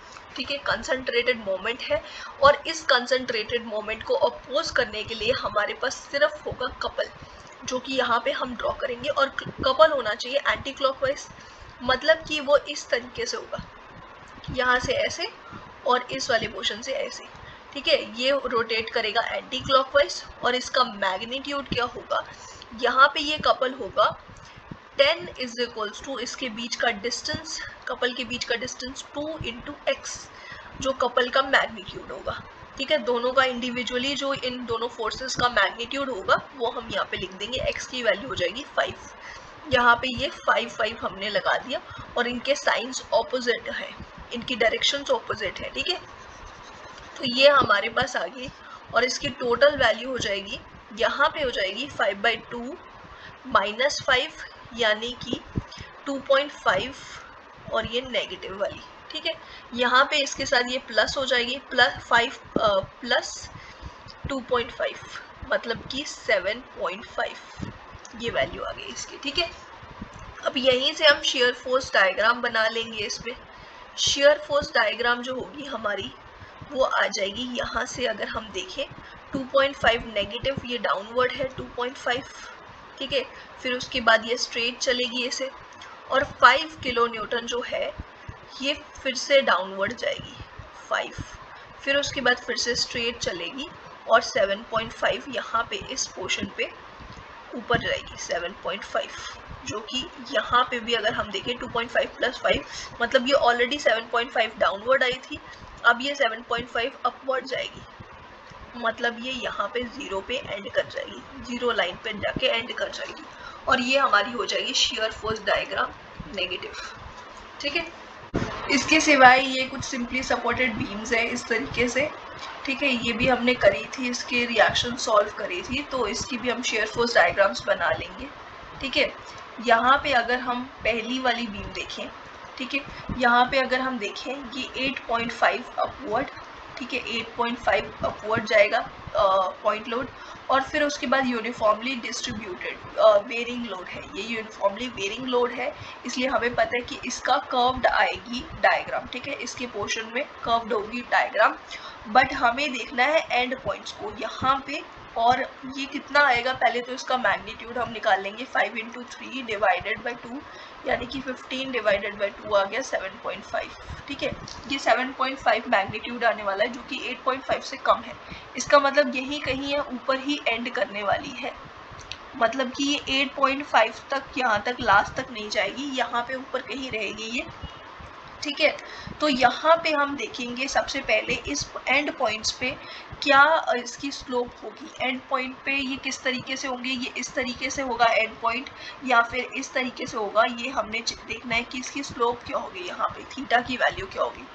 तो यहाँ अगर हम देखें पहले वाला पोर्शन जो है, यहाँ पे अगर हम देखें तो लोड जो है W = 0 से स्टार्ट हो रहा है, इसका मतलब ये जो पोर्शन है यहाँ पे ये बिल्कुल स्ट्रेट लाइन की तरह होगी इस तरीके से। ठीक है, फिर उसके बाद एंड पोर्शन जो है, एंड पोर्शन जो है यहाँ पे W की वैल्यू कुछ मैक्सिमम वैल्यू है, इसलिए ये कुछ स्लोप की तरह होगी, यहाँ थीटा = 0 हो गया, यहाँ थीटा ≠ 0 आया, और फिर उसके बाद हमने इसको कर्व लाइन की तरह इस तरीके से ज्वाइन कर दिया। ठीक है, अब यहाँ पे ये 7.5 डाउनवर्ड आई है, मतलब ये जो डायग्राम है, इतनी जो डायग्राम आई है ये 7.5 डाउनवर्ड आ चुकी है, यहाँ पे इतना पोर्शन जो बचा है ये 1 मैग्नीट्यूड का बचा है, और ये स्ट्रेट लाइन की तरह इस तरीके से चलेगा। ठीक है, ये पोर्शन जो होगा ये स्ट्रेट लाइन की तरह चलेगा। फिर उसके बाद अगर हम इस पॉइंट पे देखें, इस पॉइंट पे अगर हम चेक करें तो हमें यहाँ पे मूव करना है, यूनिफॉर्मली डिस्ट्रीब्यूटेड लोड की हेल्प से हमें डाउनवर्ड जाना है। ठीक है, यूनिफॉर्मली डिस्ट्रीब्यूटेड लोड है हमारे पास, उसका मैग्नीट्यूड कितना है, 3 × 4 यानी कि 12 मैग्नीट्यूड है। 12 हमें डाउनवर्ड जाना है और हमें जाना है इंक्लाइंड लाइन की तरफ। ठीक है, इंक्लाइंड लाइन होगी यहाँ पे, ये पोर्शन के बाद यहाँ इंक्लाइंड लाइन होगी 12 डाउनवर्ड, यहाँ पे ये 1 मैग्नीट्यूड यहाँ पे बचा था 1, और 12 डाउनवर्ड मूव कर रहे हैं, तो इसका मतलब कि एंड पोर्शन जो है, ये वाला पोर्शन कितना हो जाएगा, 12 - 1, यानी कि इसका टोटल हमारे पास 12 था डाउनवर्ड, यहाँ से ये पोर्शन 11 बच गया। अब हम 11 ऊपर की तरफ मूव करेंगे, जो कि हमारी सपोर्ट रिएक्शन है, ये आ गया 11 और यहाँ पे इसने ज्वाइन कर लिया, ये वाला पोर्शन पॉजिटिव और ये वाला पोर्शन नेगेटिव। ठीक है, ये हमारी होगी शेयर फोर्स डायग्राम। ठीक है, और उसके बाद आती है हमारे पास ये वाली बीम। ठीक है, अगर हम इसमें देखिए M/L जो है ये डाउनवर्ड आएगा। ठीक है, यहाँ पे डाउनवर्ड आएगा और फिर उसके बाद हम स्ट्रेट मूव करेंगे हमने मोमेंट को पूरी तरह से इग्नोर कर देना है और हमने फिर से m/l ऊपर की तरफ मूव कर जाना है, m/l और अब ये नेगेटिव बनी है हमारी डायग्राम, ये भी हमारी शेयर फोर्स डायग्राम हो गई। ठीक है, अब इस वाली बीम के लिए अगर हम देखें, यूनिफॉर्मली डिस्ट्रीब्यूटेड लोड पूरी बीम पे लगा हुआ है। ठीक है, अब यहाँ पे अगर हम देखें तो हमारा जो लोड, अब लोड इसको हम सिमेट्री के हेल्प से सपोर्ट रिएक्शन को सॉल्व कर सकते हैं। WL इसकी जो है पूरी लेंथ है बीम की। ठीक है, तो WL हमारा लोड हो गया, टोटल लोड हो गया WL। ठीक है, ये आ जाएगा WL/2 और WL/2। ठीक है, ये WL/2 अपवर्ड यहाँ पे आ गया WL/2 और यहाँ हमारे पास WL टोटल है, तो ये डाउनवर्ड मूव करेगा और यूनिफॉर्मली डिस्ट्रीब्यूटेड है, इसलिए एक स्ट्रेट लाइन की तरह, incline line but straight line की तरह मूव करेगा। यहाँ तक ये वाले पोर्शन जो है, यहाँ पे ये WL/2 तक का पोर्शन हो गया। बचा हुआ WL/2 जो है इसके नीचे आ जाएगा, इस जीरो लाइन के नीचे आएगा और यहाँ पे ये जो पोर्शन है यहाँ पे ये एंड करेगा। ये फिर से रब करके मैं करती हूँ, एक सेकेंड ना, यहाँ से ये इस तरीके से, ठीक है, इस तरीके से ये ज्वाइन करते हुए और यहाँ, ठीक है, फिर उसके बाद ये WL/2 अपवर्ड मूव कर जाएगा, ये पॉजिटिव और ये नेगेटिव। कुछ इस तरीके से हमारी बनेगी शेयर फोर्स डायग्राम। इसके बाद आती है बेंडिंग मोमेंट डायग्राम, और बेंडिंग मोमेंट डायग्राम समझने से पहले हमें समझनी होगी बेंडिंग मोमेंट। बेंडिंग मोमेंट क्या होती है? बेंडिंग मोमेंट एक बीम में होती है। Bending moment at any section of beam is algebraic summation of moments given by transverse loading. जो ट्रांसवर्स लोडिंग के वजह से जो मोमेंट्स आ रही है उनका सम, और कंसंट्रेटेड मोमेंट जो कि इसमें इस बार इंक्लूडेड है, मतलब इस तरीके से जो मोमेंट दी होगी उसको भी इंक्लूड करना है, और दोनों का सम, मतलब ट्रांसवर्स लोडिंग का सम और उसके साथ साथ कंसंट्रेटेड मोमेंट का भी सम, इन सब का सम जो होगा वो हम लेफ्ट से राइट की तरफ मूव करते हुए भी ऐड कर सकते हैं, या फिर राइट से लेफ्ट की तरफ मूव करते हुए भी हम इसको ऐड कर सकते हैं, और इनका जो सम हो जाएगा वही हो जाएगी हमारी bending moment. Algebraic sum of moments, जो मोमेंट आ रही होगी ट्रांसवर्स लोड की वजह से और कंसंट्रेटेड मोमेंट, इन दोनों को ऐड करना है। कंसंट्रेटेड मोमेंट जो है उसको हमने डायरेक्टली ऐड कर देना है, ट्रांसवर्स लोड के लिए पहले उसकी मोमेंट निकालनी है, फिर उसके बाद ऐड करना है। ये जब हम क्वेश्चंस करते हैं आपको और अच्छे से समझ आ जाएगा। ठीक है, अब यहाँ पे भी एक एम्पेरिकल फॉर्मूला है। ये फॉर्मूला जो है आप देख सकते हो, मोमेंट को हमने डिफरेंशिएट करा है एक्स के रेस्पेक्ट में और हमें शेयर फोर्स मिल गई, मतलब कि rate of change of bending moment is equals to shear force. ये हमारे पास फॉर्मूला है। अब हम यहाँ पे अगर देखिए, ये हो गया शेयर फोर्स के लिए, शेयर फोर्स डायग्राम के लिए हमने देख लिया। अगर हम बेंडिंग मोमेंट डायग्राम के लिए शेप देखना चाहें इसी वाली चीज से, अगर हमारे पास लोड 0 है, शेयर फोर्स जो है वो 0 डिग्री है, मतलब कि शेयर फोर्स डायग्राम कुछ इस तरीके से होगी। अब इसमें बेंडिंग मोमेंट की शेप क्या होगी? बेंडिंग मोमेंट डायग्राम में उसकी शेप क्या होगी? ठीक है, अगर हमें ये देखना है तो अभी हमने क्या देखा, dm/dx is equals to v, यानी कि शेयर फोर्स के बराबर है। ये यहाँ पे शेयर फोर्स जो है 0 डिग्री है, मतलब ये एक कांस्टेंट है, ये कांस्टेंट है। ठीक है, अगर शेयर फोर्स कांस्टेंट हो जाती है तो m is equals to vx plus c, इस तरीके से हम लिख सकते हैं मोमेंट। इसको हमने इंटीग्रेट कर लिया, मतलब कि ये 1 डिग्री आ जाएगा। अगर ये कांस्टेंट होती है या फिर 0 डिग्री अगर शेयर फोर्स डायग्राम होगी तो बेंडिंग मोमेंट डायग्राम 1 डिग्री की होगी, और अगर ये 1 डिग्री होगी, ठीक है, शेयर फोर्स डायग्राम अब आप इंटीग्रेट करके बार बार चेक कर सकते हो, यहाँ पे ये 2 डिग्री हो जाएगी। जब ये 2 डिग्री होगी तो ये 3 डिग्री हो जाएगी। ठीक है, और बेंडिंग मोमेंट डायग्राम का शेप जो है ये 1 डिग्री, मतलब कि एक कांस्टेंट जो है ये इस तरीके से होगी, इंक्लाइन लाइन होगी, स्ट्रेट लाइन बट इंक्लाइन। यहाँ पे ये कर्व्ड लाइन होगी 2 डिग्री की, यहाँ पे भी ये कर्व्ड होगी बट ये 3 डिग्री की होगी। ठीक है। इस तरीके से आपको पता चल जाएगा कि ये जितनी होगी शियर फोर्स, अगर 0 डिग्री है तो बेंडिंग मोमेंट 1 डिग्री होगी, 1 डिग्री इसमें ऐड होता जाएगा और ये वेरिएबल बनती जाएगी, धीरे धीरे वेरिंग डायग्राम बनती जाएगी। ठीक है, स्ट्रेट लाइन नहीं रहेगी। ठीक है, अब हम डायग्राम देखेंगे बना के सारे क्वेश्चंस की, फिर उसके बाद हमें और अच्छे से समझ आ जाएगा। अब बेंडिंग मोमेंट डायग्राम जब भी बनानी है, इसके लिए सबसे पहले तो हमें साइन कन्वेंशन चाहिए। लेफ्ट से राइट अगर हम मूव कर रहे हैं तो clockwise positive, anti clockwise negative. ठीक है, और यहाँ पे अगर हम राइट से लेफ्ट की तरफ मूव कर रहे हैं तो क्लॉकवाइज नेगेटिव और एंटी क्लॉकवाइज पॉजिटिव। ठीक है, अब यहाँ पे हम एक चीज आपको ध्यान रखनी है कि अगर हम कैंटिलीवर बीम की बात कर रहे हैं ना, तो आपको राइट टू लेफ्ट अगर आप मूव करोगे तो आपको ज्यादा आसानी होगी। ठीक है, ज्यादा आसानी होगी। अगर हम यहाँ पे देखेंगे सिर्फ W लोड लगा हुआ है। ठीक है, अगर हम इधर वाली साइड से देखेंगे तो यहाँ पे आपको कंसंट्रेटेड मोमेंट है, वैसे तो ये भी इजी हो जाएगा, बट जनरली आपको यहाँ पे ये जो मतलब फ्री एंड है उससे आप फिक्स्ड एंड की तरफ मूव करेंगे तो ज़्यादा आसानी होगी। तो राइट से लेफ्ट की तरफ हम मूव कर रहे हैं, W हमारे पास लोड है, लीवर आर्म जो है ये L है।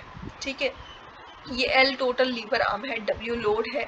इस तरीके से ये लीवर आर्म की तरफ एरो दिखाएंगे तो ये क्लॉकवाइज हो गया, क्लॉकवाइज मूव करेगी, इस लोड की वजह से क्लॉकवाइज मोमेंट आएगी, और ये जो है इसके मोमेंट का मैग्नीट्यूड हो जाएगा WL। ठीक है, तो WL जो है हमें डाउनवर्ड जाना है, WL क्लॉकवाइज है ये, तो ये नेगेटिव होगी। देखो यहाँ पे क्लॉकवाइज नेगेटिव होगा राइट टू लेफ्ट, तो हमें डाउनवर्ड जाना है WL।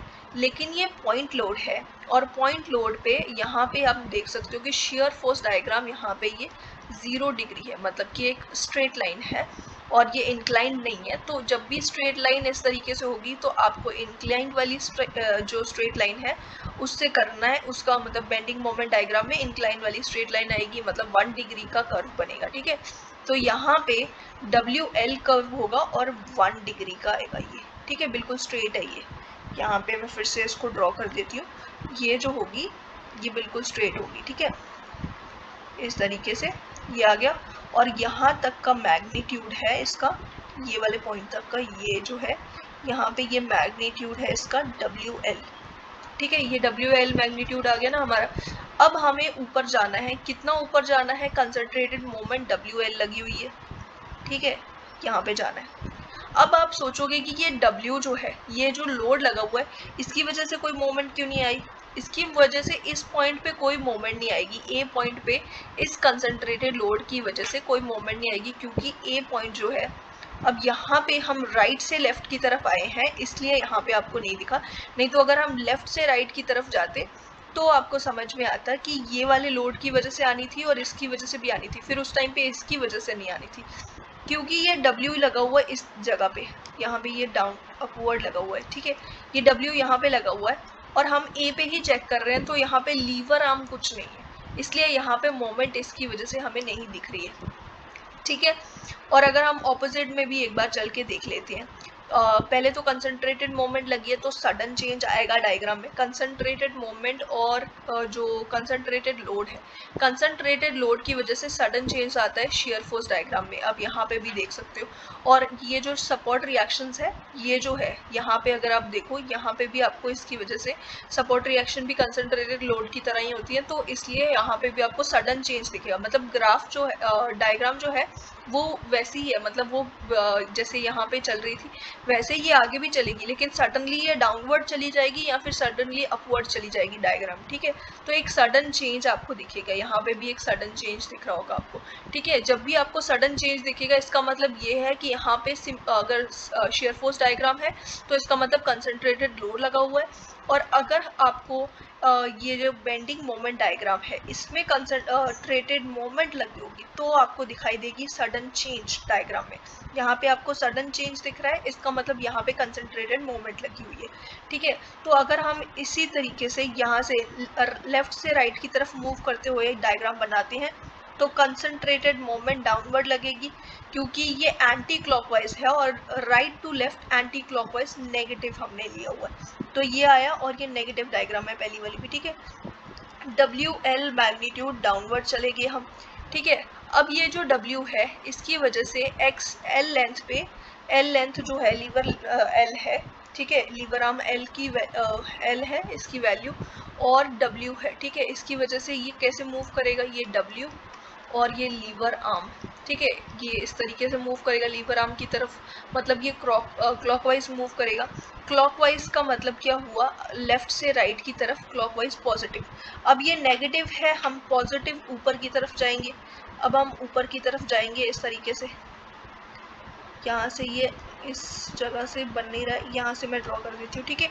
ये ऊपर की तरफ हम जाएंगे और यहाँ पे बिल्कुल एंड पे हो जाएगा WL, मतलब कि ये टोटल हम कितना डिस्टेंस ऊपर की तरफ गए, यहाँ से WL हम डिस्टेंस ऊपर चले गए, WL डाउनवर्ड आए थे, WL ऊपर चले गए, इसका मतलब यहाँ पे ये 0 आ गया, ठीक है। तो हमने दोनों साइड से लेफ्ट टू राइट भी देख लिया, राइट टू लेफ्ट भी देख। वाली बीम के लिए हम बेंडिंग मोमेंट डायग्राम देखेंगे। बेंडिंग मोमेंट डायग्राम जब हम देखेंगे तो हमें यहाँ पे राइट टू लेफ्ट पहले तो हम देखेंगे, ठीक है। यहाँ पे right to left clockwise negative होगा और एंटी क्लॉकवाइज पॉजिटिव होगा, ठीक है। यहाँ पे यूनिफॉर्मली डिस्ट्रीब्यूटेड लोड है और शेयर फोर्स डायग्राम 1 डिग्री के है, ठीक है, 1 डिग्री स्ट्रेट लाइन इंक्लाइंड। और यहाँ पे ये बेंडिंग मोमेंट डायग्राम जो है ये 2 डिग्री का कर्व बनेगा, ठीक है, ये हमें ऑलरेडी पता है। अब यहाँ पे एक चीज़ हमें पहले तो ध्यान देनी है कि बेंडिंग मोमेंट डायग्राम के लिए हम शेयर फोर्स डायग्राम को हमेशा देखेंगे। यहाँ पे शेयर फोर्स इस पॉइंट पे 0 है, इसका मतलब कि बेंडिंग मोमेंट डायग्राम जो है उसका जो स्लोप होगा इस पॉइंट पे वो भी 0 आएगी, ठीक है। यहाँ पे थीटा इज इक्वल्स टू 0 होने वाला है। अब यहाँ पे शेयर फोर्स डायग्राम मैक्सिमम है तो थीटा नॉट इक्वल टू 0 होगा यहाँ पे, ठीक है, ये चीज़ आपको ध्यान रखनी है। अब यहाँ पे हमें पता है कि ये जो कर्व होगा वो कुछ इस तरीके का होगा और यहाँ पे जो कर्व आएगा वो कुछ ये कुछ इस तरीके का होगा, सॉरी ये आ जाएगा, ये कुछ इस तरीके से इसके साथ चिपक के आएगा, बिल्कुल इस तरीके से स्ट्रेट होगा और फिर उसके बाद ये कर्व बनना शुरू होगा। एंड वाले पोर्शन पे कुछ कर्व होगा और यहाँ पे एंड वाले पोर्शन पे इसकी वैल्यू क्या आएगी वो हम देखेंगे। अगर हम यहाँ से एक एक्स सेक्शन ले लें, अगर हम इसे एक्स सेक्शन ले लें, यहाँ से ऐसे ले सकते हैं या फिर यहाँ से भी ले सकते हैं, एक्स यहाँ से ले लेते हैं हम, ठीक है। तो इस पॉइंट पे हम चेक कर रहे हैं, इस पॉइंट पे हमारी बेंडिंग मोमेंट डायग्राम की वैल्यू क्या होगी, इस पॉइंट पे हमारी बेंडिंग मोमेंट डायग्राम की वैल्यू क्या होगी, वो हो जाएगी हमारे पास W टाइम्स x और लीवर आर्म का डिस्टेंस x/2 है ना, यहाँ से लीवर आर्म हो जाएगा x/2 के डिस्टेंस पे, सेंटर ऑफ ग्रेविटी जो होगा वो x/2 के डिस्टेंस पे होगा, सॉरी लीवर आर्म नहीं होगा, सेंटर ऑफ ग्रेविटी x/2 के डिस्टेंस पे होगा। ये हमारे पास आ गया हमारी मोमेंट की वैल्यू Wx²/2, ये इसकी वैल्यू होगी, इसकी वजह से लोड की वजह से जो ये वैल्यू होगी Wx²/2 ये वैल्यू होगी और डाउनवर्ड और बिल्कुल एंड पोर्शन पे पहुंच के x की वैल्यू जो होगी वो L हो जाएगी, ठीक है। तो ये हो जाएगा WL²/2, इस पॉइंट पे ये पहुंच के हो जाएगी WL²/2, यहाँ पे आ जाएगा WL²/2 और ये इस तरीके से कर्व होगा। कर्व आपको जैसा मर्जी आप बना लो, बस यहाँ पे ये 3 डिग्री आपको मेंशन कर देना और उसी से पता चल जाएगा कि ये एक 3 डिग्री का कर्व है, ठीक है। और यहाँ से ये कुछ एंगल है, theta not equal to 0 degree, theta equals to 0 degree, ठीक है। फिर उसके बाद ये मैं फिर से इस तरीके से बनाती हूँ, ठीक है। फिर उसके बाद हमें अपवर्ड जाना है, जितना भी कंसंट्रेटेड मोमेंट हमारे पास है WL²/2 की ही कंसंट्रेटेड मोमेंट हमारे पास है, ठीक है। तो ये अपवर्ड हम लोग चलेंगे, कुछ इस तरीके से हमारी बेंडिंग मोमेंट डायग्राम बन गई, ठीक है। अब यहाँ पे हम बेंडिंग मोमेंट डायग्राम बनाएंगे, ठीक है, यहाँ पे आ जाएगी बेंडिंग मोमेंट डायग्राम। और अब मैं आपको बता दूं कि यहाँ पे शेयर फोर्स डायग्राम से ही हम पहले ही थीटा की वैल्यू देख लेंगे। यहाँ पे ये 0 है तो theta is equals to 0 degree आ जाएगा यहाँ पे, और थीटा इज इक्वल्स टू यहाँ पे नॉट इक्वल टू 0 डिग्री आएगा क्योंकि इसकी कुछ वैल्यू है शेयर फोर्स डायग्राम की, ठीक है। तो ये आगे हमारी एंड्स की वैल्यू और हमारा जो कर्व है वो कौन सा आने वाला है। अगर ये 2 डिग्री है तो बेंडिंग मोमेंट डायग्राम जो है उसका कर्व 3 डिग्री का आने वाला है, ठीक है। ये हमने नोट डाउन कर लिया। यहाँ पे भी ये 2 डिग्री है तो यहाँ पे भी बेंडिंग मोमेंट डायग्राम जो होगी वो 3 डिग्री की आएगी, ठीक है। अब ये 0 डिग्री यहाँ पे ये कर्व 3 डिग्री का होने वाला है। इसका मैग्नीट्यूड क्या होगा, अगर हम इसका मैग्नीट्यूड देखें तो ये आ जाएगा W into total distance L और डिवाइडेड बाई 2, ये इसका टोटल मैग्नीट्यूड हो गया। इसके साथ लीवर आर्म को मल्टीप्लाई करेंगे तो यहाँ से ये लीवर आर्म इस एंड से ये हो जाएगी 2L/3, यानी कि 2 इंटू एल अपॉन 3। यहाँ पे ये कैंसिल हो गया और यहाँ पे WL²/3 हो जाएगा। ठीक है, अब हम यहाँ से WL²/3 डाउनवर्ड जाएंगे। ये वाला पोर्शन इस तरीके से ये थोड़ा चिपक के और ये इस तरीके से, मतलब 0 डिग्री आपने शो करना है ये। ठीक है, और ये इस तरीके से मूव कर रहे हैं और यहाँ पे नॉट इक्वल टू 0 डिग्री है, ये 0 डिग्री नहीं है। तो ये हम कुछ इस तरीके से बनाएंगे, मतलब थीटा यहाँ पे नॉट इक्वल टू 0 डिग्री, ये वाला पोर्शन हो गया। अब ये कर्व जो है आपने कर्व सा बना देना और यहाँ पे 3 डिग्री लिख देना। ठीक है, ये हो गया। अब ये WL²/3 अपवर्ड जाएंगे हम लोग, क्योंकि यहाँ पे मोमेंट लगी हुई है, यहाँ पे कंसंट्रेटेड मोमेंट है, तो ये WL²/3 अपवर्ड चलेंगे। ठीक है, सेम वे में ये वाली डायग्राम भी हो जाएगी। यहाँ पे ये theta is equals to 0 degree आ गया बेंडिंग मोमेंट डायग्राम के लिए, और theta not equal to 0 degree. ठीक है, ये हमने एक लाइन ड्रॉ कर ली और यहाँ से ये इस तरीके से आएगा और इस वाले पोर्शन पे थोड़ा सा इस ऐसे होगा और ये हमने एक कर्व ज्वाइन कर दिया। ये भी हमने 3 डिग्री सिंपली लिख देना। यहाँ पे अपवर्ड कितना जाएगा, ये यहाँ पे डाउनवर्ड कितना आया था WL/ ये जो इसका टोटल मैग्नीट्यूड है यही डाउनवर्ड आएगा, WL²/6 इतना डाउनवर्ड ये आया यहाँ से, WL²/6 यहाँ से ये आया है। सेम वे में ये WL²/6 कंसंट्रेटेड मोमेंट की वजह से ऊपर की तरफ जाएगा। ठीक है, और इस तरीके की हमारी बीम बन जाएगी। ये नेगेटिव नेगेटिव और यहाँ पे ये पॉजिटिव पॉजिटिव थी। ठीक है, हम इस वाली बीम के लिए बेंडिंग मोमेंट डायग्राम बनाएंगे। ठीक है, ये एक मैंने लाइन ड्रॉ कर दी। अब ये जो हमारे पास लोड है W/2, पहले तो हम शेयर फोर्स डायग्राम को देखते हैं तो हमें पता चलता है कि कर्व जो है यहाँ पे ये 0 डिग्री का है, मतलब कि एक स्ट्रेट लाइन है ये। अगर ये 0 डिग्री है तो बेंडिंग मोमेंट डायग्राम जो होगी यहाँ पे इस पॉइंट पे आएगी 1 डिग्री की। ठीक है, मतलब यहाँ 1 डिग्री आएगी, स्ट्रेट लाइन इंक्लाइंड। ठीक है, W/2 अगर हमारे पास लोड है और इसकी जो लीवर आर्म है वो कितनी हो जाएगी, अगर हम इस पॉइंट पे चेक करें तो ये आ जाएगी। अगर हम इसको करने की बजाय पहले हम क्या करते हैं, यहाँ पे एक एक्स सेक्शन लेते हैं। ठीक है, ये एक्स डिस्टेंस लिया मैंने, एक्स। ठीक है, तो हमारे पास ये आ जाएगा लोड इंटू एक्स डिस्टेंस जो है। ठीक है, ये आ जाएगा WX/2 हमारे पास ये मैग्नीट्यूड आया है और इसको हम x को 0 पुट करेंगे तो यहाँ पे ये 0 वैल्यू आएगी। अगर x को यहाँ पे मैं L/2 पुट करूँगी तो हमारे पास आ जाएगा WL/4, है ना। यहाँ पे मतलब इस पॉइंट पे इसका बेंडिंग मोमेंट डायग्राम की वैल्यू हो जाएगी L/4, WL/4। ठीक है, यहाँ पे ये आ गई WL/4 वैल्यू। ठीक है, अब मैं क्या करूँगी, इस x सेक्शन को उठाऊंगी और यहाँ पे रख दूंगी। ठीक है, इस W के बाद में रख दूंगी। ये x सेक्शन ले ली मैंने और यहाँ से ये डिस्टेंस हो गया x डिस्टेंस। ठीक है, ये वाला डिस्टेंस x डिस्टेंस आ गया। अब इसको एक बार मैं थोड़ा सा रब कर देती हूँ, ये आ गया x डिस्टेंस। ठीक है, अब हम अगर देखें तो यहाँ पे बेंडिंग मोमेंट कितनी होगी, बेंडिंग मोमेंट की वैल्यू इस x सेक्शन पे होगी W/2 इंटू x डिस्टेंस पे है ये, तो इसमें से हम माइनस करेंगे W जो हमारे पास ये वाला लोड है और इसके साथ डिस्टेंस कितना आ जाएगा, ये वाला पोर्शन है L/2 और ये टोटल है x और हमें ये वाला डिस्टेंस कैलकुलेट करना है, तो ये आ जाएगा x माइनस L/2। यहाँ पे आ गया x माइनस L/2, ये वैल्यू आ गई।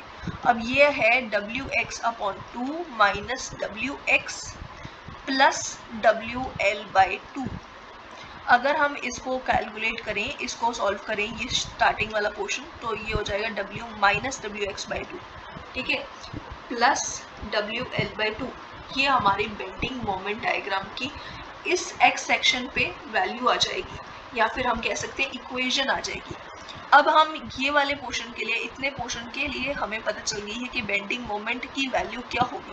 अब हम x में अलग अलग वैल्यूज पुट करके इसकी सारी वैल्यूज यहाँ से यहाँ तक की कैलकुलेट कर सकते हैं।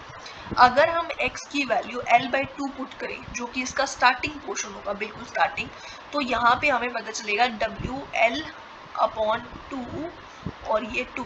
ठीक है, यहाँ पे ये नेगेटिव है, प्लस WL/2 यहाँ पे ये आएगा WL/4 माइनस में WL/4 प्लस WL/2, यानी कि WL/4 इसकी वैल्यू हो जाएगी। और आप देख सकते हो कि इस पॉइंट पे इसकी वैल्यू WL/4 ही है ऑलरेडी, ठीक है। इसको मैं फिर से लिख देती हूँ यहाँ पे, ये अगर आपको नहीं पता चल रहा है क्या लिखा है, ये आ जाएगा WL/4। अगर हम यहाँ पे इस x की वैल्यू जो कि बिल्कुल इसकी एंड वाली वैल्यू होगी वो पुट करना चाहे तो इस x को हम डायरेक्टली L पुट करेंगे तो हमें एंड वाली वैल्यू पता चलेगी। यहाँ पे अगर मैं L पुट करूँ, इसकी वैल्यू x की जगह L पुट करूँ, x इज इक्वल्स टू यहाँ पे आ जाएगा WL/2 माइनस और प्लस WL/2, इसकी वैल्यू 0 हो जाएगी। मतलब कि ये एंड पॉइंट पे इसकी वैल्यू 0 आने वाली है और यहाँ से अगर इसको हम और कर्व को लेके जाएं, ये भी 1 डिग्री है, ये भी 1 डिग्री है और ये हमारा बेंडिंग मोमेंट डायग्राम की वैल्यू होगी। यहाँ पे मैक्सिमम वैल्यू WL/4 है जो कि आपको याद रखनी है, हमेशा आपको याद रखनी है कि इस तरीके से अगर सिंपली सपोर्टेड बीम है जिसमें ये सेंटर पे लोड लगा हुआ है, कंसंट्रेटेड लोड W लगा हुआ है, यहाँ पे W/2 है, यहाँ पे W/2 है, मतलब कि हमारी बेंडिंग मोमेंट डायग्राम इस तरीके की बनेगी जिसकी वैल्यू मैक्सिमम वैल्यू हो जाएगी WL/4। ये आपको हमेशा याद रखना है। इसके बाद ये नेक्स्ट हमारे पास सिंपली सपोर्टेड बीम है, इसमें भी सेम कंसेप्ट होगा, सेम यहाँ पे अगर हम x सेक्शन लगा के देखें इस पोर्शन पे तो WB/L इंटू x हो जाएगी हमारा मैग्नीट्यूड। और बिल्कुल एंड में अगर देखें यहाँ पे x की वैल्यू a हो जाती है तो यहाँ पे ये वैल्यू हो जाएगी WAB/L। और यहाँ पे अगर हम फिर से अब एक x सेक्शन बना के देखें तो हमें पता चलेगा कि इसकी स्टार्टिंग की वैल्यू WAB/L होगी और एंडिंग की वैल्यू 0 हो जाएगी।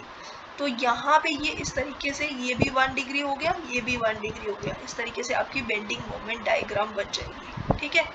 अब हम इन दोनों बीम की देख लेंगे बेंडिंग मोमेंट डायग्राम। यहाँ पे मैं ऑलरेडी बना चुकी हूँ, अब आपको पता है ये कैसे बनेगी। यहाँ पे m जो है ये आ गया हमारे कंसंट्रेटेड मोमेंट है जो कि एंटी क्लॉकवाइज लग रही है तो ये डाउनवर्ड होगी, नेगेटिव -m। यहाँ से ये मूव करेंगे, ये जो मोमेंट है ये क्लॉकवाइज लग रही है और ये हो जाएगी पॉजिटिव m जो कि ऊपर मूव कर रही है। हम यहाँ पे लेफ्ट से राइट की तरफ गए हैं, ठीक है।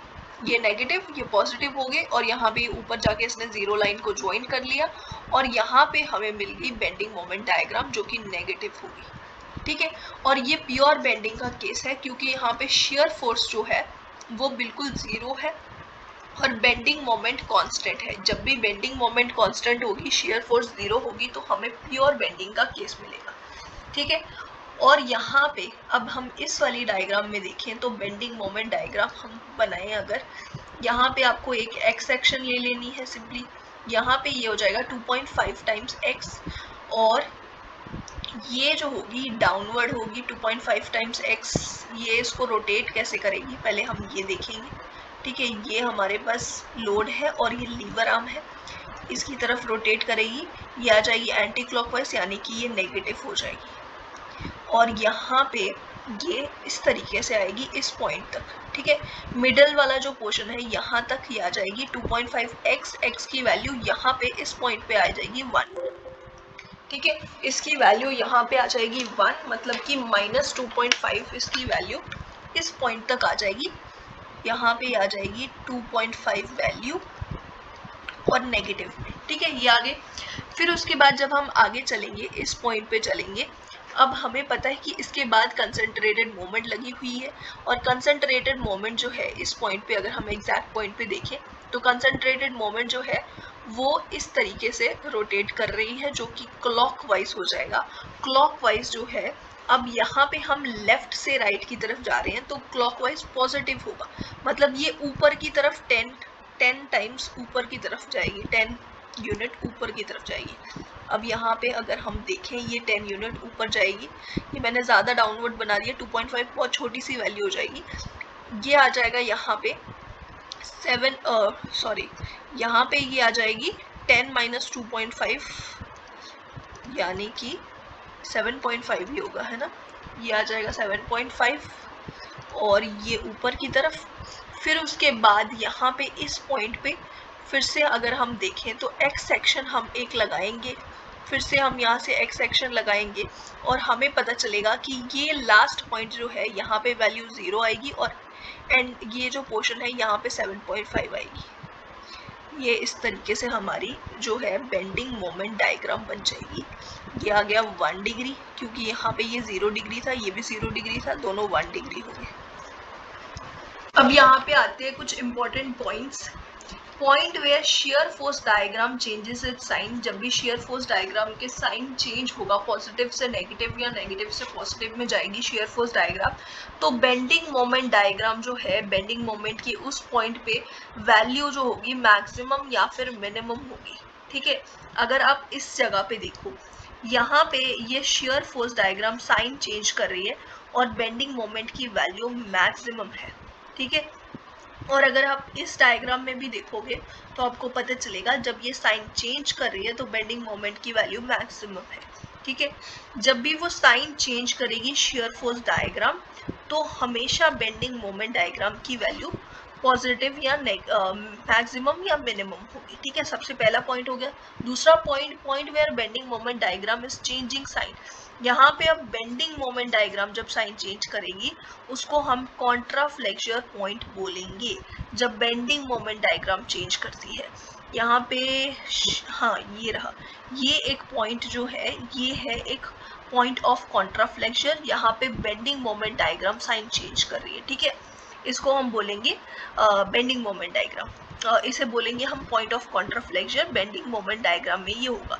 उसके बाद आता है point where concentrated point load is acting, there is a sudden change in shear force diagram but no such change in bending moment diagram. ये चीज मैं आपको ऑलरेडी बता चुकी हूँ कि अगर हमारे पास कंसंट्रेटेड लोड होगा, शेयर फोर्स डायग्राम में कुछ चेंज आएगा, सडन चेंज, लेकिन बेंडिंग मोमेंट डायग्राम में वैसा कुछ सडन चेंज नहीं आएगा। ठीक है, ये आप देख सकते हो, ये धीरे धीरे इंक्रीज कर रही है और धीरे धीरे डिक्रीज करने लग रही है, बट इस तरीके का कुछ सडन चेंज नहीं आ रहा है। ठीक है, वैसे ही सेम वे में यहाँ पे अगर कंसंट्रेटेड लोड कहीं पे भी लगा होगा, अगर हमारे पास कोई ऐसी बीम होगी जहाँ पे कंसंट्रेटेड लोड लगा होगा, वहाँ पे शेयर फोर्स जो डायग्राम है वो अपना साइन चेंज करेगी। यहाँ पे ये क्लियरली विजिबल नहीं है क्योंकि ये सेंटर में कहीं अगर लगा होगा तो हमें इस तरीके का चेंज दिखेगा। सेम वे में अगर हमने ये भी डिस्कस कर लिया था कि मोमेंट जो है, अगर मोमेंट कंसंट्रेटेड मोमेंट कहीं पे लगी होगी, वहाँ पे बेंडिंग मोमेंट डायग्राम, यहाँ पे आप देख सकते हो कंसंट्रेटेड मोमेंट लगी है, बेंडिंग मोमेंट डायग्राम जो है वो अपना सडन चेंज कर रही है डायग्राम साइन। ठीक है, तो ये चीज़ नेक्स्ट पॉइंट, यही वाला पॉइंट लिखा हुआ मैंने यहाँ पे, यही नेक्स्ट पॉइंट है। ये कुछ इंपॉर्टेंट पॉइंट्स है इसके। यहाँ पे मैंने आपको प्योर बेंडिंग के बारे में बताया था। एक और चीज़ होती है जिसे हम बोलते हैं शेयर स्पैन। ठीक है, शेयर स्पैन क्या होता है, जहाँ पे भी आपको बीम में जिस पोर्शन में शेयर फोर्स जो है वो कांस्टेंट दिखाई देगी, जिस पोर्शन में शेयर फोर्स कांस्टेंट दिखाई देगी उसे हम सिंपली बोल देंगे शेयर स्पैन। अगर हम इस वाली डायग्राम में देखें, यहाँ पे आपको इस पोर्शन में यहाँ से यहाँ तक शेयर फोर्स कांस्टेंट दिख रही है। अगर इसको हम ए बोल दें, इसे बी और इसे सी बोल दें, तो ए से बी तक का जो पोर्शन है ए बी जो है वो एक शेयर स्पैन है। ठीक है, शेयर स्पैन 1, शेयर स्पैन 1, और यहाँ से यहाँ तक एक पोर्शन जो है ये भी शेयर स्पैन हो जाएगा, शेयर स्पैन 2। मतलब इस वाली वीव में 2 शेयर स्पैन है।